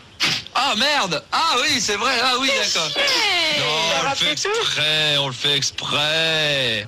Moi, je suis en face de toi, elle est là. Une espèce d'enflure. Je m'en souvenais même pas, mais je me souviens jamais de comment tu t'appelles. Tu t'appelles Julie. T'es pas sympa, Max, quand même. T'es pas sympa, franchement, t'es pas sympa. Hein. Franchement. Je sais pas pourquoi Julie, cette semaine, a été le bouc émissaire de tout. C'est vrai que cette semaine, t'as particulièrement souffert. C'est vrai. On sait pas pourquoi. En plus, il n'y a rien qui a fait que... Est-ce que tu remarqueras que je n'ai pas pleuré? J'ai particulièrement souffert, mais je n'ai pas pleuré. Tu t'es peut-être retenu jusqu'à l'appartement de Florent. Pardon? Pardon? Ça, c'est vos histoires de cul, ça ne me regarde pas, vous avez raison. On avait dit qu'on n'en parlait pas, vous avez raison. On avait dit qu'on ne parlait pas de cul. Je rentre chez moi le soir, je suis désolée. Ouais, c'est ça, ouais. Papa, maman, attendez-moi. Oui, c'est ça, ouais. Et si vous voulez les surprendre, vous attendez la sortie de l'émission après la radio libre, Jordan. Ouais. Et puis tu t'apercevras qu'ils sortent tous les deux en même temps, ou quand ils sortent, il y en a un qui sort. Non, mais je ramène Florent. Ouais, bien sûr. C'est ce qu'on dit, ça. Heureusement qu'il y a un jeune de 15 ans qui comprend un petit peu ce stratagème, ça ne tient plus la route. Elle me ramène. Hein? Elle me ramène. Non, pas elle me ramène, elle-même, on dit. Elle me ramène. Pas elle me ramène, elle-même, on dit. Ah ouais. Mais au final, Max, il révélera jamais totalement la vérité parce que tu le tenais un peu, Florent. Non, c'est pas que je le tenais, c'est que même de mémoire, Max, on ne l'a jamais vraiment dit. Il savait pas, en fait. Honnêtement, là, en réécoutant comme ça, si, il s'en doutait. Mais ça n'a jamais été abordé directement. Mais si, parce que c'est vrai, donc elle ne me ramenait pas. Pourtant, on s'arrangeait pour ne pas arriver en même temps. Ah, vous faisiez des stratagèmes, vous vouliez pas que ce soit su dans l'équipe, du coup? Non, voilà. Vous vouliez éviter, quoi. Non, on voulait éviter de tout mélanger, voilà. Ouais. Même au niveau ça aurait été compliqué au niveau du standard. De le dire pendant l'émission, il y a toujours un côté séduction avec l'auditeur. C'est comme les DJ. Je sais que dans des boîtes, on leur dit il ne faut pas que vous disiez si vous êtes en couple. Voilà, faut faire rêver. Voilà, et c'était partir sur des trucs dans l'émission qui n'avaient aucun rapport. Et c'était.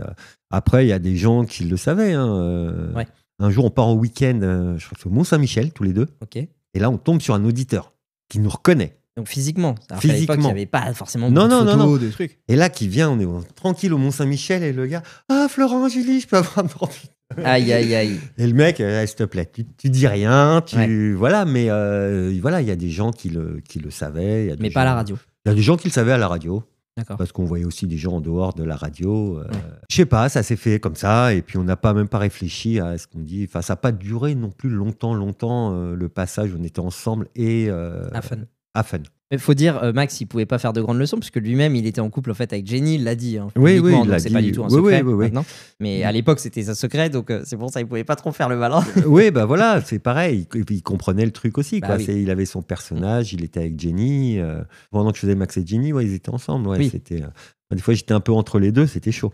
Ah ouais, du coup, il y avait peut-être le perso qui resurgissait à l'antenne. Et d'ailleurs, là, sur l'extrait, quand il cite les noms, tout à l'heure, je me suis planté, c'est pas Jim qui faisait la réa, c'était Slash. Slash, ok. D'accord. Voilà, ok, là, il en parle justement, la pauvre Julie, qui prenait mal finalement. Mais au début, je m'en rendais pas compte, moi, qu'elle souffrait un peu. Elle en parle dans le bouquin de Thiborès, mais manque de considération un peu, qu'elle avait l'impression de. Mais vis-à-vis de Max, pas de toi. Ouais, enfin, elle s'est retrouvée un peu la fille au milieu des deux mecs qui avait des automatismes aussi, donc j'avais une part de responsabilité aussi. Mais c'était pas conscient.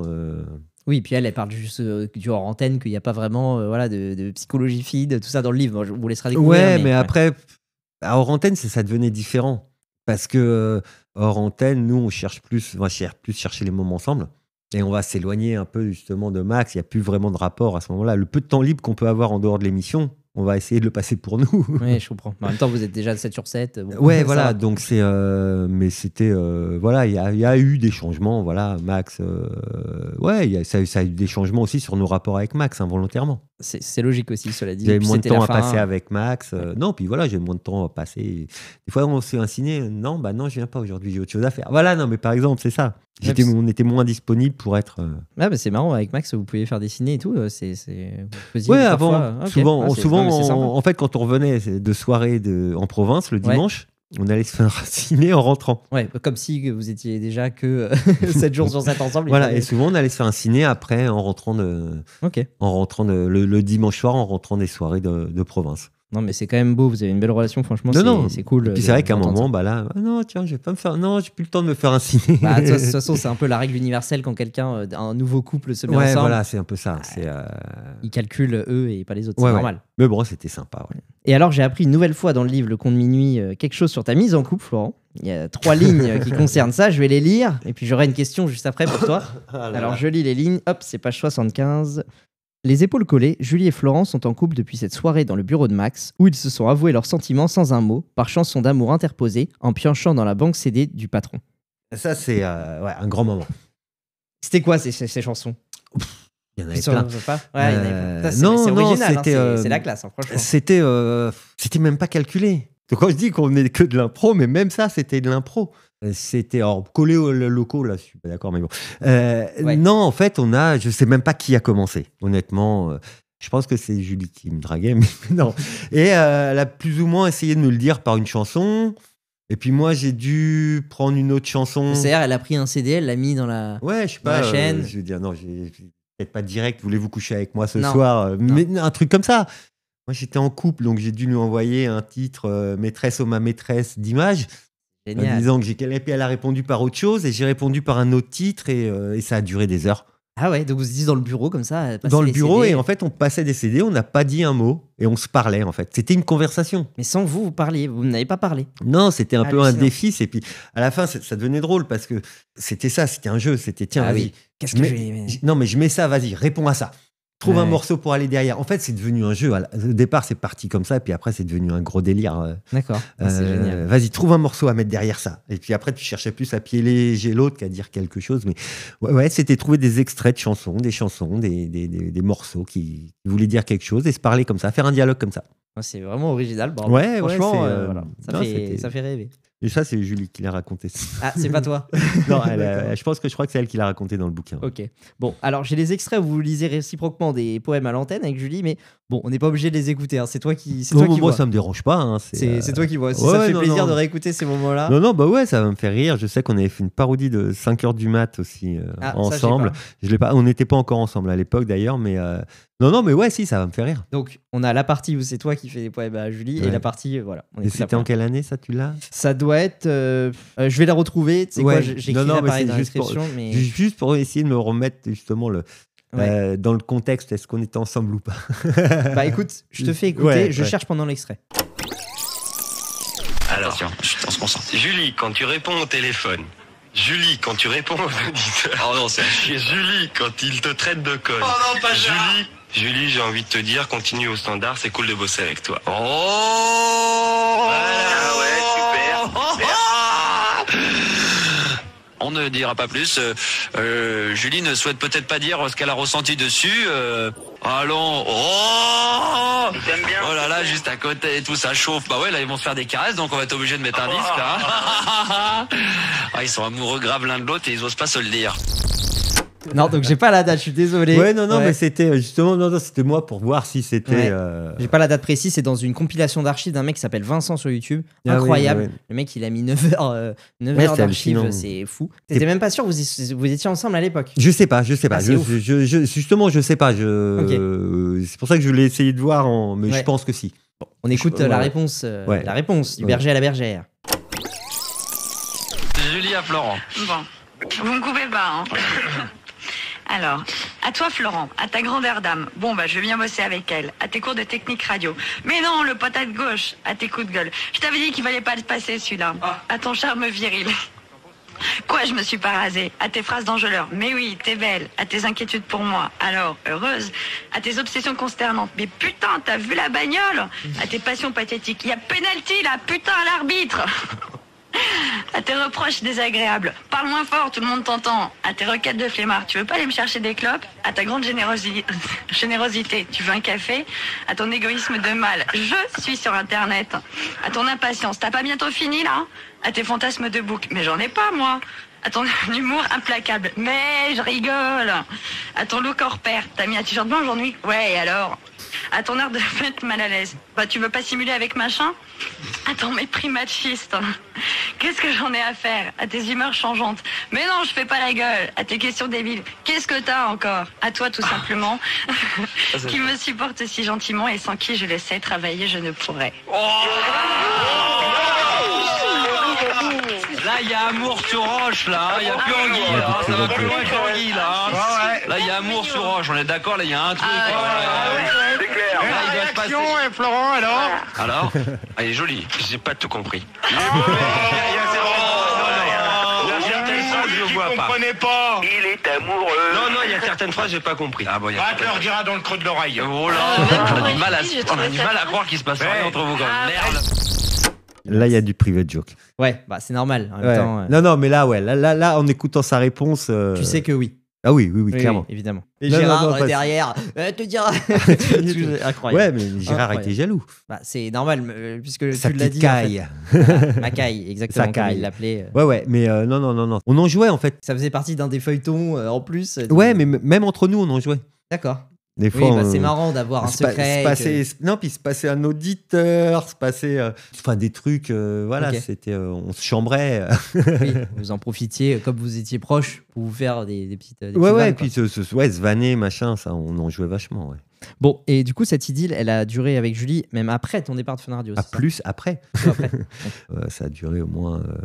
4-5 ans après. Okay. Après l'émission, oui. Parce que oui, Florent, tu as quitté Fun Radio. Est-ce que tu te souviens de la date? Précisément, non. C'était fin d'année début, mars, avril, mai peut-être 98 à peu près. 98. Mais bon, pour suivre le fil, d'abord, tu as quitté le Star System. D'abord, ouais. Est-ce que c'est exact que ton départ de l'émission, c'est un peu à cause de ça? Est-ce que vous êtes prêts à faire la teuf ce soir? Une teuf qui va être retransmise en direct sur Fun TV, la chaîne musicale de TPS. Et grâce à Fun TV, vous allez pouvoir tous et toutes découvrir tous les visages des animateurs et des animatrices de Fun Radio que vous allez pouvoir accueillir. Ils vont venir vous rejoindre. Ils sont tous là pour vous, rien que pour vous. On les accueille.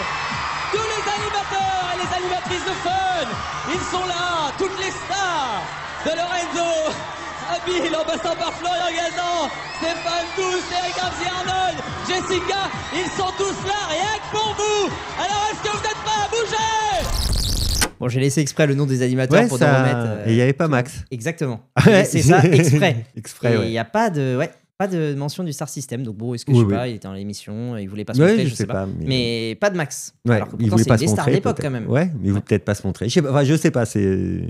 Bon, vous l'avez compris, c'était l'arrivée de Fun TV, la chaîne télé du câble qui filmait les émissions de Fun Radio à partir de la rentrée 97. Et ça a fait partie des raisons pour lesquelles tu as voulu quitter le Star System, Florent. T'en pensais quoi de cette idée de Fun TV? Très mauvaise. Ouais. Parce que, alors, déjà, qu'est-ce que ça apportait? Pour moi, la radio, c'est. Déjà, la radio, c'est de l'imagination. T'entends une voix, t'imagines. Normalement, oui. Il y a plein, je pense, d'animateurs radio. Si on avait vu leur tronche, ils auraient jamais réussi. C'est possible. Non, mais voilà, déjà, t'enlèves une partie du fantasme de la radio. Après, pourquoi pas si tu y apportes quelque chose. Max, c'est encore pire. Max, c'est une ambiance de la nuit. Max, dans le studio, il est dans le noir. Aucune lumière. Ok, très peu de lumière à part les écrans. Voilà, il est dans l'ambiance. Là, on lui fout des projecteurs dans la tronche. On casse totalement le noir, l'ambiance. T'as un côté Max en train de faire ses délires, même quand il fait ses monologues et ses trucs comme ça. Il est tranquille tout seul, il est concentré. Là, tu lui fous en plus des caméramans, des mecs qui gloussent autour. Du passage. Du passage, voilà. Donc, tu casses l'émission. Donc, oui, moi, j'étais pas pour le Star System filmé. Fun TV, moi, je m'en foutais un peu, honnêtement, du moment qu'on nous laisse faire l'émission normale. Mais, oui, pour toi, ça a changé l'émission. Ça a changé l'émission. Même il te demandait de t'habiller autrement. Voilà, moi, tout le monde, Max passait son temps à se foutre de ma gueule. D'ailleurs, Julie le dit dans le poème. Tiens, t'as mis un t-shirt blanc parce que d'habitude, j'étais toujours habillé en noir. Je me suis toujours habillé en noir. Voilà, là, on me demande de mettre du fluo, du rose fluo, du machin, du truc, d'aller chez le coiffeur, d'aller. Non, mais voilà, enfin, c'est. Pour toi, on n'est plus dans la radio, l'ambiance. On n'est plus dans le naturel. Ouais, je comprends. On n'est plus dans le naturel, on est dans le faux. Donc, oui, ça m'a pas plu. J'ai fait un peu ma tête de cochon à ce moment-là. T'as essayé de freiner le truc, ouais, voilà, de pas le faire, quoi. De dire que j'étais pas d'accord, en tout cas. Et ça a amené d'autres choses. Il y a ça plus d'autres choses. J'ai pas arrêté Fun ou Star System à cause de Fun TV. Non, c'était une porte d'entrée. Mais c'était voilà, une porte d'entrée et c'était un prétexte. Et il y avait d'autres choses sur lesquelles j'étais plus d'accord. Je me retrouvais plus, voilà. Bon, je pense qu'on va en évoquer ça juste après. Je te propose qu'on s'écoute 2 réactions de Max à propos de Fun TV qui sont pas contradictoire, mais presque. Il y a une première réaction que je voudrais te faire écouter, c'est ce que Max a confié à Radio J, c'est hyper récent, ça date d'août 2022, à propos justement de Fun TV. Écoute ce qu'il répond sur la question de l'arrivée de la télé, enfin des caméras dans le studio. Quand j'ai commencé à faire de la radio et quand j'ai créé ce personnage Max et la radio libre est arrivée, on a fait ça avec quelques bandes de copains, 10 foules en tête. On était dans une cave, donc on n'était pas comme ici avec plein de lumière, on était vraiment dans un studio. Moi, je me mettais dans le noir quasiment total dans le studio pour ressentir l'état d'esprit qu'il y avait dehors, donc passer 22h ou 23h. Et quand on m'a dit un jour, on va mettre des caméras, on va filmer, il faudra vous maquiller, il faudra penser à la tenue vestimentaire, j'ai dit non mais c'est pas possible ça, puis ça va tout casser, quoi. Ça dénature le côté radio, selon vous, la radio pure où seule la voix compte? Bah, à l'époque, c'était comme ça. C'est un extrait de l'émission de Cyril Sarah Cohen sur Radio J. Et donc là, il dit comme s'il avait refusé, mais il n'a pas refusé. Non, j'allais dire pourquoi il l'a pas fait.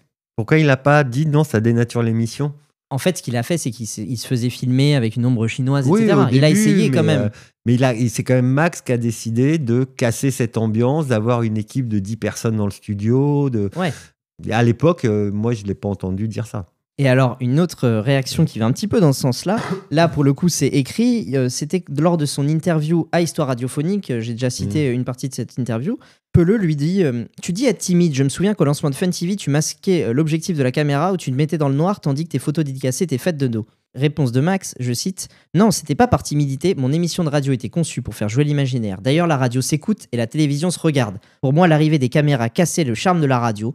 Quand je voyais mes potes de la tranche musicale de l'après-midi filmer en casque sur les oreilles, à se décrotter le nez derrière le micro, je trouvais ça horrible. Du coup, j'ai décidé de ne pas casser l'ambiance de l'émission pour l'audience confidentielle qu'avait Fun TV. Donc j'ai baissé la lumière, mais je ne veux pas croire qu'aujourd'hui, un projet radio ne puisse fonctionner sans devoir penser à l'image. Pour moi, il faut un bon micro, une bonne console avec un bon agencement.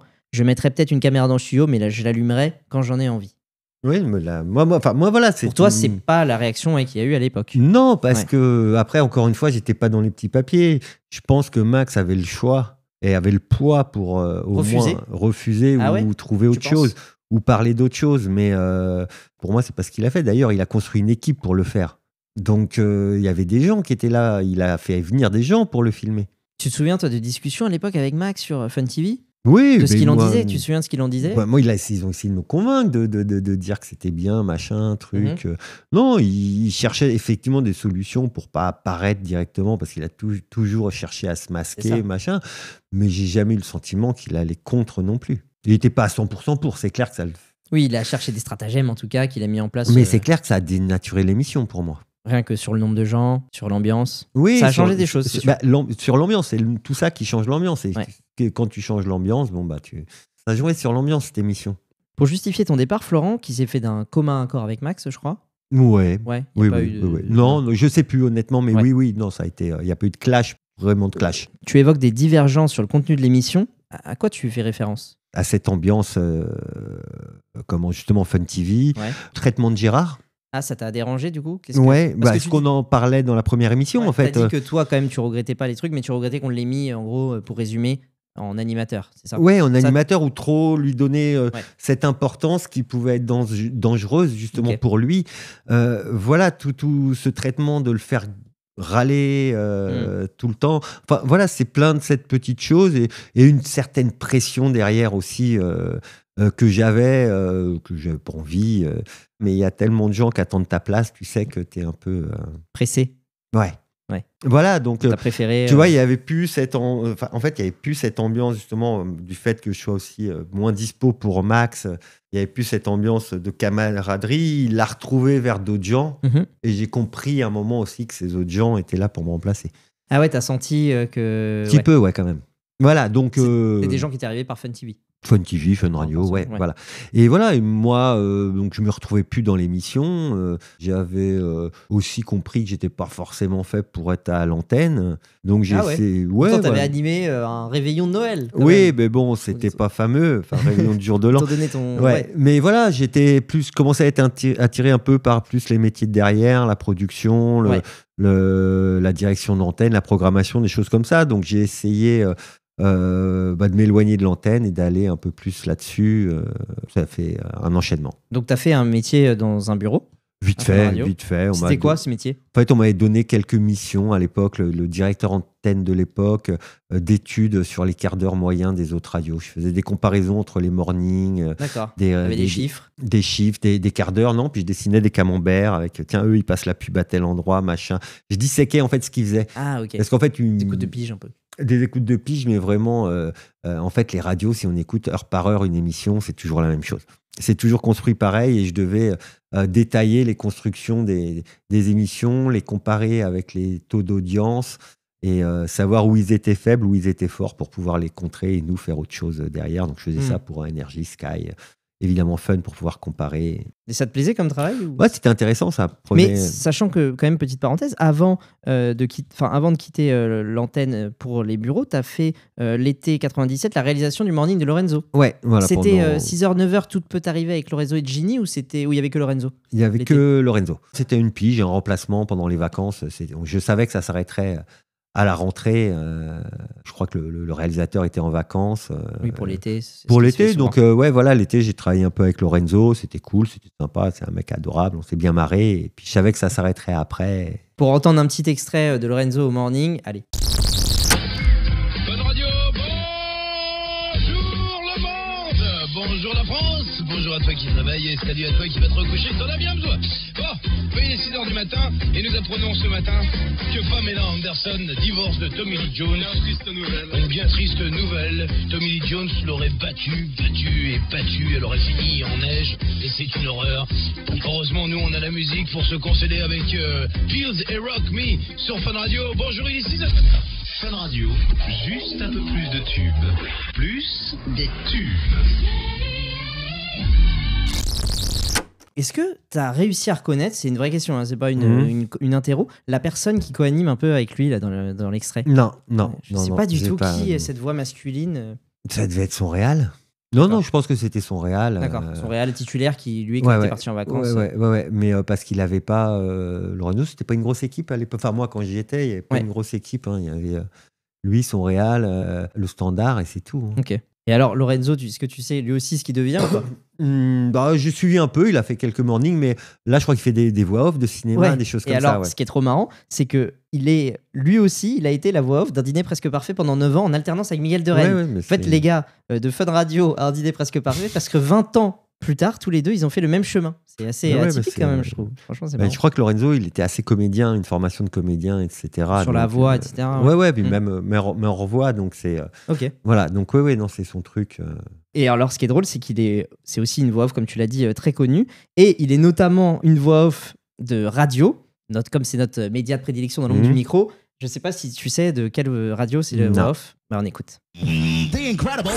FG DJ Radio, fournisseur officiel. Fournisseur officiel des autres radios. FG, la radio des DJ. Et ouais, la radio des DJ, c'est marrant parce que c'est finalement la radio la plus proche musicalement de Fun Radio. Donc, non. Ah bah en termes DJ, quand même. À l'heure actuelle, je parle. Ah oui, à l'heure actuelle. À l'heure actuelle, parce qu'à l'époque, le phénomène techno sur Fun, il est quand même très limité à max. Non, je veux dire, c'est la radio des DJ. Ouais, non, mais c'est. mais là, après, sa voix, faut la reconnaître, elle est bien travaillée, là, quand même. C'est sûr. Après, c'est son métier, c'est normal. Et puis là, c'est très produit, c'est normal. Comme tu nous l'as dit tout à l'heure, à la suite de ce morning, tu as un travail dans le bureau où tu fais des écoutes de pige, notamment. Voilà, c'est surtout, on sait pas quoi faire de moi, en fait. Ah ouais, des mots, ils t'auront remplacé. C'est un peu ça aussi. Voilà. Mais moi, ça m'intéressait. Donc, c'est ça, toi, c'était quand même ton ambition. Ce qui s'est passé, c'est que ça n'a pas duré très longtemps, ce poste dans le bureau. Pourquoi ? Puisque le directeur d'antenne qui m'avait confié ça se fait virer à son tour. Il se fait remplacer et donc le nouveau, il ne me connaît même pas. Et voilà. Et du coup, il te licencie, voilà. Oui, il y a une petite période de flottement. Qu'est-ce qu'on va faire de lui, etc. Et puis finalement, il me licencie. J'ai retrouvé d'ailleurs dernièrement ma lettre de convocation de licenciement qui est... Ah, et pourquoi il te donne des arguments un peu... Oui, mais c'est vraiment fait exprès. Il faut trouver des arguments. Donc, ok, alors ils disent quoi? Il y avait quoi, des trucs marrants? Il y a des fautes graves, il y a des choses, il y a des... D'accord. Non, en fait, dedans, ils mettent clairement que parce que j'ai refusé d'apparaître sur Fun TV, j'ai refusé de machin. En fait, ils mettent tout sur Fun TV. Mais ce qui était faux, parce que... Non, je l'avais signé l'avenant, machin, mais voilà. Ils disent, donc mais... c'était faux. Non, mais c'était une excuse. De toute façon, il fallait un motif, on l'a mis... Mais voilà, à un moment, j'ai plus de... ils n'ont plus rien pour moi. Voilà, je m'en vais. Mais de toute façon, il y a eu un énorme nettoyage. Donc, le directeur d'antenne, toi et Benoît Sillard, tout ça a été lavé en 3 mois. Tout ça avant moi, même. Le directeur d'antenne, Benoît Sillard, avant moi. Ouais, Benoît Sillard, il a été écarté, j'ai retrouvé dans mes fiches, le 3 novembre 97. Ouais, voilà, c'est ça. Donc 6 mois avant. Ouais. De toute façon, il y a eu un ménage et ils avaient prévu de faire un ménage de toute façon à Fun. Et à propos de Benoît Sillard, justement, même si, en tout cas, c'est ce qu'on en ressent dans le livre, il est un peu contesté par les pros d'E-Fool. Toi, tu gardes quel souvenir de lui en tant que boss? Même si tu l'as pas connu de méga près, j'imagine? Non, je l'ai croisé plusieurs fois. Moi, j'ai juste le souvenir d'un boss qui, en tout cas moi, qui m'a jamais retenu. Moi, je l'ai jamais entendu dire de se calmer. Oui, c'est ça, qui vous a laissé carte blanche. Pour moi, il a laissé carte blanche et pourtant, on allait très loin et même à se foutre de lui. Voilà. Carrément. Après, je pense que lui, il devait avoir une pression au-dessus. Après, il en discutait avec le directeur d'antenne, avec tout ça. Mais il a réussi quand même à garder cette liberté pendant des années. Il a été à Fun Radio pendant 8 ans. Oui, mais moi, je pense qu'il a quand même pas mal défendu de cette liberté, même s'il y avait son intérêt aussi. Il créait un truc. Mais moi, j'ai jamais entendu, je l'ai jamais entendu dire du calme, quoi. Ouais. Et puis, c'est lui quand même qui a institué, à la place de mettre que de la musique, beaucoup de libre antenne, les animateurs ont de la place, etc. Il a donné cette place à la radio. Oui, la libre antenne, il l'a amené, c'est lui qui l'a amené avec D-Fool, ils ont travaillé dessus. Voilà, et puis il a jamais essayé de la freiner ou en tout cas de de limiter l'émission. Enfin, voilà. Donc, il a toujours été... C'est lui qui est l'instigateur de Love in Fun, du doc, puisque le doc était à la base le pédiatre de ses enfants. C'est ça. Il a construit aussi tout ça. Et après, moi, voilà, il est décrié. Il a été à une période charnière pour Fun. Après, est-ce que, justement, il en a... Moi, je ne suis pas dans le secret des dieux. Hein. Est-ce qu'il est parti justement parce qu'il voulait préserver ça ou est-ce que, voilà, pro D-Fool, enfin, Benoît Sillard a toujours été derrière D-Fool quand même. Oui, hein. mais il y a eu petite friction entre les deux. Voilà, il y a eu cette petite friction où nous, on n'était pas, moi, personnellement, j'étais pas mêlé à ça, quoi. Il y a plein de choses que j'ai découvertes dans le fameux livre. Qui en parle très précisément. Très précisément. Moi, je dirais, pour être franc, à l'époque, j'avais D-Fool, on en a parlé tout à l'heure de la guerre avec Love in Fun, Tabata Cash, machin. D-Fool qui était quand même très remonté contre Sky. Et du jour au lendemain, on nous dit D-Fool part et après il va sur Sky. Et là, tu tombes de moi, honnêtement, j'ai pris ça presque comme une trahison. D'où le coup d'Amédée que tu nous as raconté. Ouais, voilà. Mais moi, c'était merde, mais attends, il se fout de notre gueule. Et j'ai jamais pu en parler. Enfin, tu vois, il est parti, on n'en a jamais parlé. Enfin, parce qu'on n'était pas non plus proches. On s'entendait bien, mais c'était pas. Et moi, j'ai pas compris. Du haut de mes 24 ans, sans expérience, moi, j'ai pris ça honnêtement comme une trahison. Mais après, j'ai découvert tout ce qui se tramait derrière, tout ce qu'on lui avait fait subir. Mais ça, pour moi, j'étais au-dessus de ça. Hein. C'est normal, tu n'étais pas en même temps dans les réunions de direction. Oui, voilà. Voilà, mais même lui, il se penchait peu dessus. Il y avait vraiment deux personnages, le D-Fool de l'antenne et le D-Fool qui s'en prenait plein la gueule en direction d'antenne. Quoi. Et ça, tu ne le voyais pas. C'est ça le vrai pro. Hein. Et voilà, mais et même Max, je pense qu'il était au courant, on n'en a jamais vraiment parlé. Voilà, mais c'était... Ouais, j'ai découvert pas mal de choses sur cette période. Je me dis, t'étais bien innocent quand même, Florent.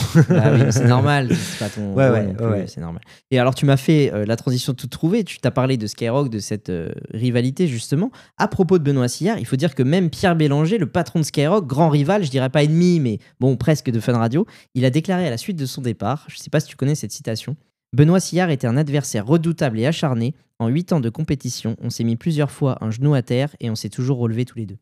Oui, mais c'est un bel hommage quand même. Ouais, non, mais c'est un bel hommage, mais faut reconnaître, il a fait des choses, il a permis d'avancer des choses. Il a pendant l'affaire Love in Fun, quand le CSA a voulu interdire Love in Fun et la radio carrément. Ouais. Il a tenu, il a été vent debout. Et c'est lui qui a quand même tenu. Alors une belle opération de com quand même, mais qui a mobilisé les auditeurs, machin. Il avait plus à perdre qu'à y gagner. Il faut oser se lever contre les institutions, c'est pas donné à tout le monde, donc. Ouais, il a des appuis quand même, mais moi je dis bravo. Mais il l'a fait, voilà. Donc c'est moi, j'ai rien contre, voilà, je vais pas rentrer dans une guerre. Non, mais pas du tout. Moi, je voulais justement les pro D-Fool, les pro Benoît Sillard. Oui, je voulais schématiser un petit peu. Quoi. On n'a pas tous les tenants, tous les aboutissants, c'est facile. C'est clair. Écoute, non, mais oui, à D-Fool, avec le recours, j'aimerais bien moi en discuter avec lui. Écoute, moi aussi, je me le souhaite. Franchement, je me souhaite de l'avoir un jour. C'est clair. Peut-être plus tard là. Voilà, on commence tranquillement. On est sur Fun Radio, on ira peut-être sur Skyrock plus tard. Au sujet des licenciements massifs, justement, Florent, j'ai un article de Libération qui date de 1998, donc c'est un peu ta vague de licenciements, un peu celle d'avant.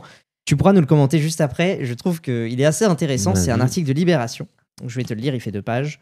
À Fun Radio, un quart des salariés a été mis à la porte depuis l'arrivée d'une nouvelle direction, le social en nom de trouble. Mais où sont passés les salariés, CDD et cachetiers de Fun Radio ? Est-ce l'effet d'un cyclone à Neuilly, d'un virus mortel ou d'un plan social qui ne dit pas son nom que bon nombre de ceux qui faisaient Fun Radio il y a 1 an ont disparu de la station ? Rien de tout cela, a priori, juste un changement de direction qui se répercute sur l'antenne devenue beaucoup moins bavarde et plus musicale, et qui vise à retrouver les auditeurs de 20-25 ans disparus au profit des 15-19 ans surreprésentés. Et surtout, qui répond à un désir trouble du groupe CLT-UFA de rationaliser ses dépenses à l'intérieur de son pôle radio RTL, RTL2 et Fun Radio. Prestissimo, la preuve par Fun est faite. Que si on plébiscite les équipes qui gagnent, le succès d'Axel Duro à la tête de RTL2 lui a valu d'être nommé à la tête de Fun Radio, on congédie prestissimo celles qui ont participé à la déconfiture passée, quelle que soit leur responsabilité. Lorsque Benoît Sillard a été débarqué de Fun à l'automne 97, la station récusait plusieurs millions de francs de pertes pour une audience retombée à 5,1 points après avoir dépassé les 8 points. Depuis le 3 novembre dernier, il reste peu d'anciens dans les murs de Fun. Combien de temps résisteront ceux qui, comme les autres, avaient cru leur nouveau patron, celui qui jurait qu'il s'abstiendrait de toute chasse aux sorcières? Aucun secteur, sauf peut-être l'administratif, n'a été épargné. Des techniciens aux animateurs, des cadres aux journalistes, un nombre conséquent de têtes ont été coupées, une trentaine selon les uns, presque 40 selon les autres, sur un effectif de 120 personnes à Paris selon Axel Duroux. Mais toujours proprement. Exemple, que des contrats à durée déterminée ou des cachetiers ne soient pas renouvelés ne choque personne. Pour les contrats à durée indéterminée, les choses se sont déroulées selon un schéma immuable. Un jour, il leur est reproché une faute grave. Tiens, ça me rappelle quelque chose, Florent, on va en parler juste après. Justifiant une séparation. Persuadés de n'avoir pas failli, certains salariés menacent la direction d'une procédure au prud'homme. Soucieux de se soustraire à des procès peu flatteurs et pas forcément gagnés d'avance, la direction propose alors un arrangement.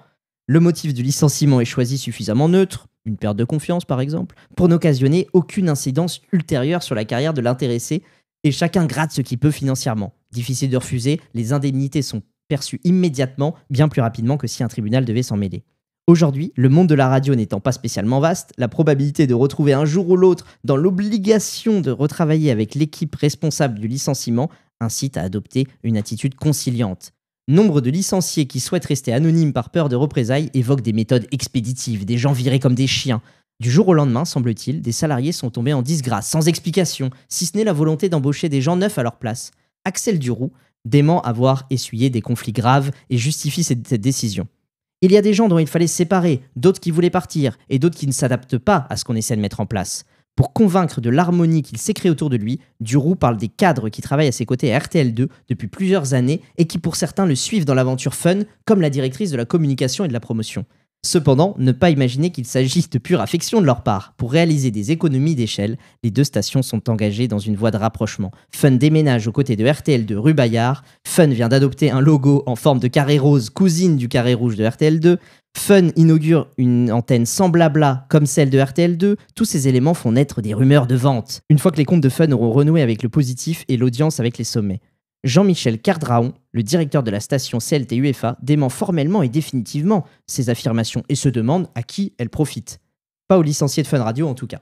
Voilà, c'est un article de Haute-Dassonville, Libération. C'est pas moi qui ai témoigné à Libération, mais ça me rappelle beaucoup de choses. Ouais, on voit qu'il y a eu une méthode. Quoi. Oui, c'est la même méthode. Ça reflète bien ce que tu as vécu. Ah bah, c'est exactement ça. C'est exactement ça. Et puis la menace de prud'homme, et puis machin. Enfin, j'ai joué là-dessus aussi. C'est normal, quand on se virait d'un CDI sans raison. Voilà, mais non, mais c'est exactement ça, oui. Ce qui est après regrettable, c'est que entre nous, à Fun, personne ne s'est mis d'accord. Ça a été fait un par un, en fait. Ça n'a pas été fait en masse, en fait. Ils ont réussi. Ça s'est étalé sur la durée. Un qui a été licencié à peu près en même temps que toi, c'est Arnold. Je ne sais pas si, comme vous avez à peu près eu les mêmes années à Fun, si tu l'as beaucoup côtoyé, Arnold. Un peu, ouais, mais pas beaucoup, puisque en fait, on se croisait quasiment pas. C'est ça qui est dur quand tu fais les soirs, tu croises pas les autres animateurs. Quoi. Quasiment, mais un peu, oui, je l'ai eu, mais Arnold, il a fini la saison, lui, et puis il n'a pas été renouvelé, quoi. Et alors, c'est marrant parce qu'il a donné deux interviews, enfin, dans la même interview, il dit des choses un peu contradictoires sur Axel Duroux, tu vas voir. Donc, c'est une interview qui est encore à notre ami Peleux d'Histoire radiophonique, en 2017 également. Ça a été l'occasion pour lui d'évoquer Axel Duroux. Contexte de Peleux. Axel Duroux est mis en place par la CLT pour faire le ménage, alors que la grille coûte cher et que les audiences patinent. Arnold répond: c'est désagréable pour des gens qui partent, mais il a fait son boulot de chef d'entreprise. D'un point de vue stratégique, avec une vision globale, je pense que c'était ce qu'il fallait faire. Fin de citation. Donc ça, c'est la première partie. Mais deuxième partie, l'intervieweur demande à Arnold sa pire rencontre radiophonique. Et là, réponse: c'est souvent un mec qui te vire. Parce qu'au bout d'un moment, tu as un affect avec la station où tu travailles. Alors que le mec vient d'arriver. J'ai envie de dire Axel Duroux, parce qu'il n'a pas cherché 2 secondes à savoir qui j'étais et ce que je voulais. Il est arrivé à Fun, il m'a dit en gros: toi tu parles fort, t'as une grande gueule, tu n'aimes pas les mêmes choses que moi, dehors. Je sais pas si tu connaissais ce témoignage d'Arnold. Non, mais c'est ça en fait. Quand ils sont arrivés, on était quand même à Fun, libre antenne, passé Offspring et compagnie. Ouais. En gros, on nous a dit demain, on passe Britney Spears et fini la libre antenne. Ceux qui sont pas contents dégagent. En gros, c'est le discours qu'on a eu. Ça a été si frontal que ça, quoi. Oui, non, en fait, alors pas par Axel Duroux. Moi, je l'ai jamais vu, ce gars-là. Ah, tu l'as même pas rencontré? Moi, je l'ai jamais rencontré, ce gars-là. Je l'ai même pas croisé dans un couloir. Ces sbires, là, oui, ces cadres. Comme les hommes en costume, là. Voilà, non, comme il appelle, là, ces cadres qui travaillaient à RTL2, c'est eux. Ouais, lui, je l'ai jamais vu. D'accord. Non, lui, on l'a jamais vu. Mais après, oui, non, ça a été ça au départ. Quand ils sont arrivés, ça a été ça. On va faire ça. Si vous n'êtes pas content, vous le dites. Ceux qui sont pas contents, levez le bras et sortez. Voilà. Donc Arnold, oui, il a raison ce qu'il dit. De toute façon, Axel Duroux, il est là pour virer des gens. Voilà. Donc il a fait son boulot. après, qu'on n'apprécie pas ce qu'il a fait. Mais c'est un peu la solution de facilité. Personne n'a cherché à reconstruire Fun Radio non plus. Après, bon, quand l'actionnaire veut faire ci, veut faire ça. Oui, non, mais voilà, c'est ça. C'est que c'est facile de dire que les audiences ont baissé, que les audiences ont ceci, cela. Ouais, il y a des émissions qui étaient catastrophiques, avec des quarts d'heure catastrophiques. Il y en avait, ça descendait bas, c'était très bas. Mais ils n'ont pas cherché à relever ça. Ouais, ils ont nettoyé. Ils ont nettoyé, voilà. Ouais. On aurait pu essayer de trouver... Ils auraient pu essayer de trouver d'autres formules de libre antenne, de choses comme ça, sans passer sur un robinet musical comme c'est devenu, quoi. Et là, je pense qu'ils seraient prêts à sacrifier beaucoup pour retrouver les 5 points d'audience. Ah oui, bah oui. C'est ça qui est horrible. C'est que même après leur nettoyage, au final, ils ne sont jamais revenus à ce point d'audience, quoi. Non, parce qu'ils sont allés sur un terrain où ils ne pouvaient pas lutter. Ouais, c'est possible. C'est possible. Même musicalement, il n'y avait pas d'identité. Ils essayaient de faire du énergie parce que ça marchait bien. Ouais, ils ont fait du DJ. En passant un peu sur de l'électro, mais pas trop violent non plus. Latino maintenant. Ouais, maintenant. Puis après, un peu, on va passer un peu de rap parce que ça marche, mais il n'y a pas d'identité musicale. La dance, quand même. Ouais, la 2008, dance. 2009, c'était quand même la dance. Ouais, mais c'est large. C'est large. Toi, tu l'as vécu comment, ce licenciement? Il s'est passé quoi dans ta tête? Ça a été dur? Oui, ça a été dur. Ça a été, le licenciement en lui-même... à la limite, vu que je ne servais plus à rien, c'était un moment un soulagement de dire quand je pars, on m'a enlevé d'un placard, ça a été un soulagement. Après, c'est vrai que, comme on dit, tu vis 7 jours sur 7 à la radio. Et ouais, là, on t'enlève de où tu es tout le temps. Donc là, je me retrouve dans un premier temps chez moi, tout seul, avec Julie qui est à la radio. Ah oui, c'est vrai que toi, tu as ce pied-là quand même à la radio. Elle rentre, elle te raconte des trucs de Fun Radio. Voilà, avec des allusions, des fois, de certains membres... que j'apprécie pas non plus. Enfin ouais, j'ai pété un moment un peu un câble aussi, quoi. Voilà, et puis après, t'as plus rien. Après, j'ai retrouvé vite du travail ailleurs, par l'intermédiaire d'un auditeur, d'ailleurs. Donc ça a payé d'avoir des bonnes relations. Ouais, voilà, c'était... Mais voilà, donc j'ai pu m'occuper. Mais au début, ouais, non, je le vis mal. C'est, comme on disait, t'as tout, d'un seul coup, t'as plus rien.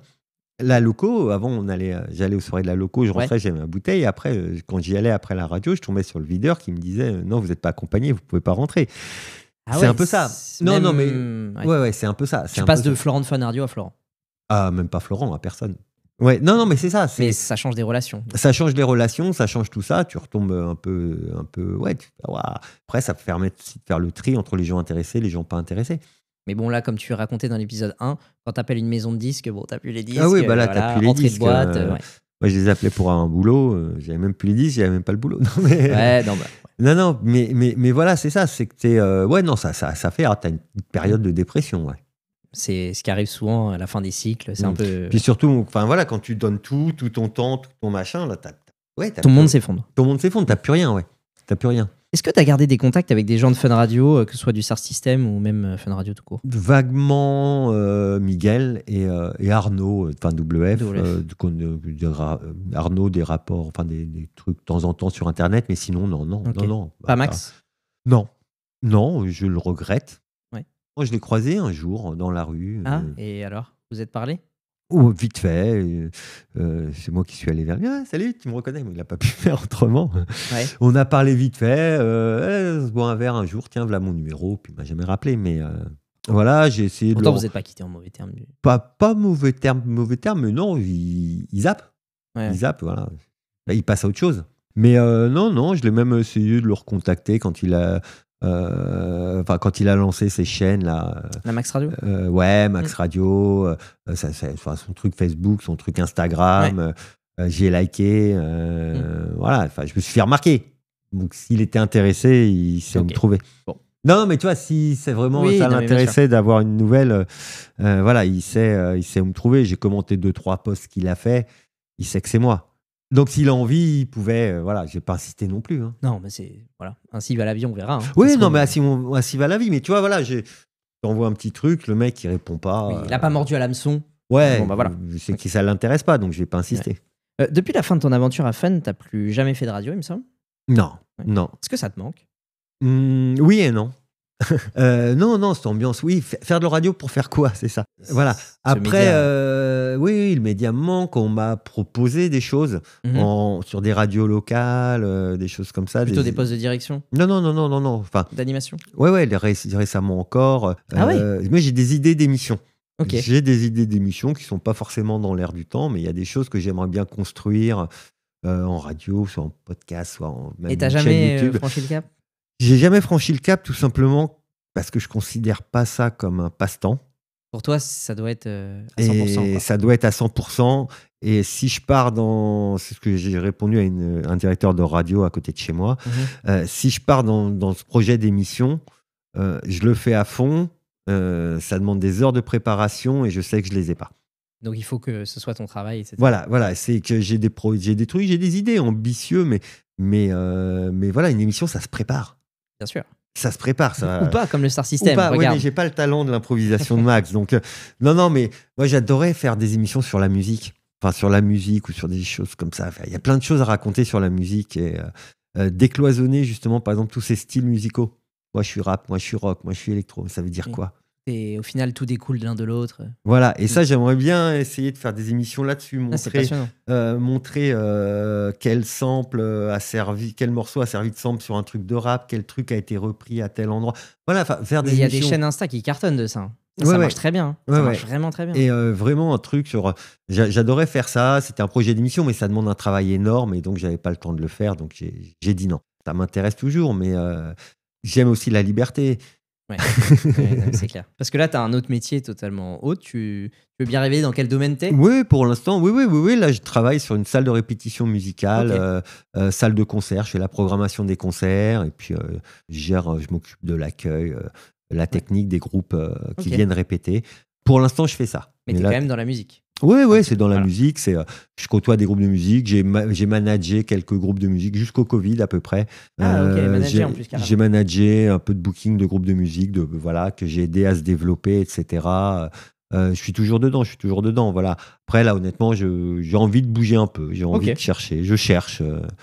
Voilà, ça aboutit pas forcément, mais là, depuis 2-3 mois, je suis à donf dedans. Et écoute, on te souhaite que ça marche, évidemment. Mais sans faire offense à toutes, évidemment, tes années professionnelles qui ont suivi, est-ce que Fun Radio, c'est les plus belles années professionnelles de ta vie? Oui. Si, on peut. C'est difficile de dire le contraire. Après, c'est vrai que professionnel, c'est dur. J'avais pas l'impression de bosser presque à l'époque. Non, mais je comprends. Réponse, c'est ça, sûr, c'est que quand tu te retrouves après à travailler dans un bureau ou faire des trucs, ça n'a rien à voir. Évidemment, c'est les meilleurs souvenirs professionnels, les meilleures rencontres. Oui, il n'y a pas de doute. Florent, pour conclure, j'ai 2 petites choses marrantes pour toi. La première, c'est que tu sais que malgré ton beau parcours à Fun Radio, l'intelligence artificielle, ChatGPT, elle ne te connaît pas encore. Ouais. Alors, c'est pas une blague. En préparant, alors attends, je sais pas si je vais avoir besoin de lumière pour lire ce que je t'ai mis. C'est le screen à ChatGPT. En fait, en préparant ce podcast, je voulais trouver ton nom de famille pour avoir plus d'infos sur toi. Et comme je trouvais pas sur Internet, j'ai décidé de demander à ChatGPT. Donc, je t'ai imprimé la preuve réelle de ce que je dis, comme dirait Gérard. Je te laisse lire ma question à ChatGPT et sa réponse. Donc, quel est le nom de famille de Florent, co-animateur de Max en 97? Le co-animateur de Max en 97 sur Fun Radio s'appelait Florent Pagny. Cependant, il est important de ne pas le confondre avec le célèbre chanteur français du même nom. Le Florent en question, co-animateur de l'émission Star System, était plus discret médiatiquement. Son nom complet exact et plus de détails sur lui sont peu documentés car il n'a pas eu la même carrière publique que Max. Mais c'est bien sous le prénom Florent qu'il était connu à l'époque aux côtés de Max. Oui, mais de toute façon, je vais dire honnêtement, mon nom de famille, il est introuvable en tant que Florent Star System. Star System. Ouais. Parce que non, il a jamais. Alors pour le coup, ça n'a jamais été dit à l'antenne. Si le seul, il y a des gens qui m'ont retrouvé sur Facebook parce que justement quand je dis liké des trucs, j'ai liké des trucs de Max ou j'ai partagé je comprends. Mais du coup, ils ont checké. Tu vois, une photo que Max met, je la partage, machin, ils ont fait le check. Mais voilà, mais sinon à l'époque, non. Donc tu es en train de me dire que Florent Pagny et toi ne sont pas la même personne. On n'est pas la même personne. Non. Je vous propose qu'on fasse quand même un test, histoire d'être sûr. Florent Pagny, rebonsoir. Si tu me fais chanter, c'est sûr. Non, c'est pas toi. Bon, c'est pas toi. Non, ça marche pas. Ça marche pas. Non, tu m'as convaincu. Mais non, mais c'est à un moment. Enfin, voilà, moi, j'ai jamais donné mon nom de famille. Et autant à l'époque. Et pourtant, il y avait des gens qui cherchaient. Enfin, il y a des gens qui ont dû l'avoir. Oui, c'est normal. Il y a des gens qui sont venus jusque devant chez mes parents. Ah ouais.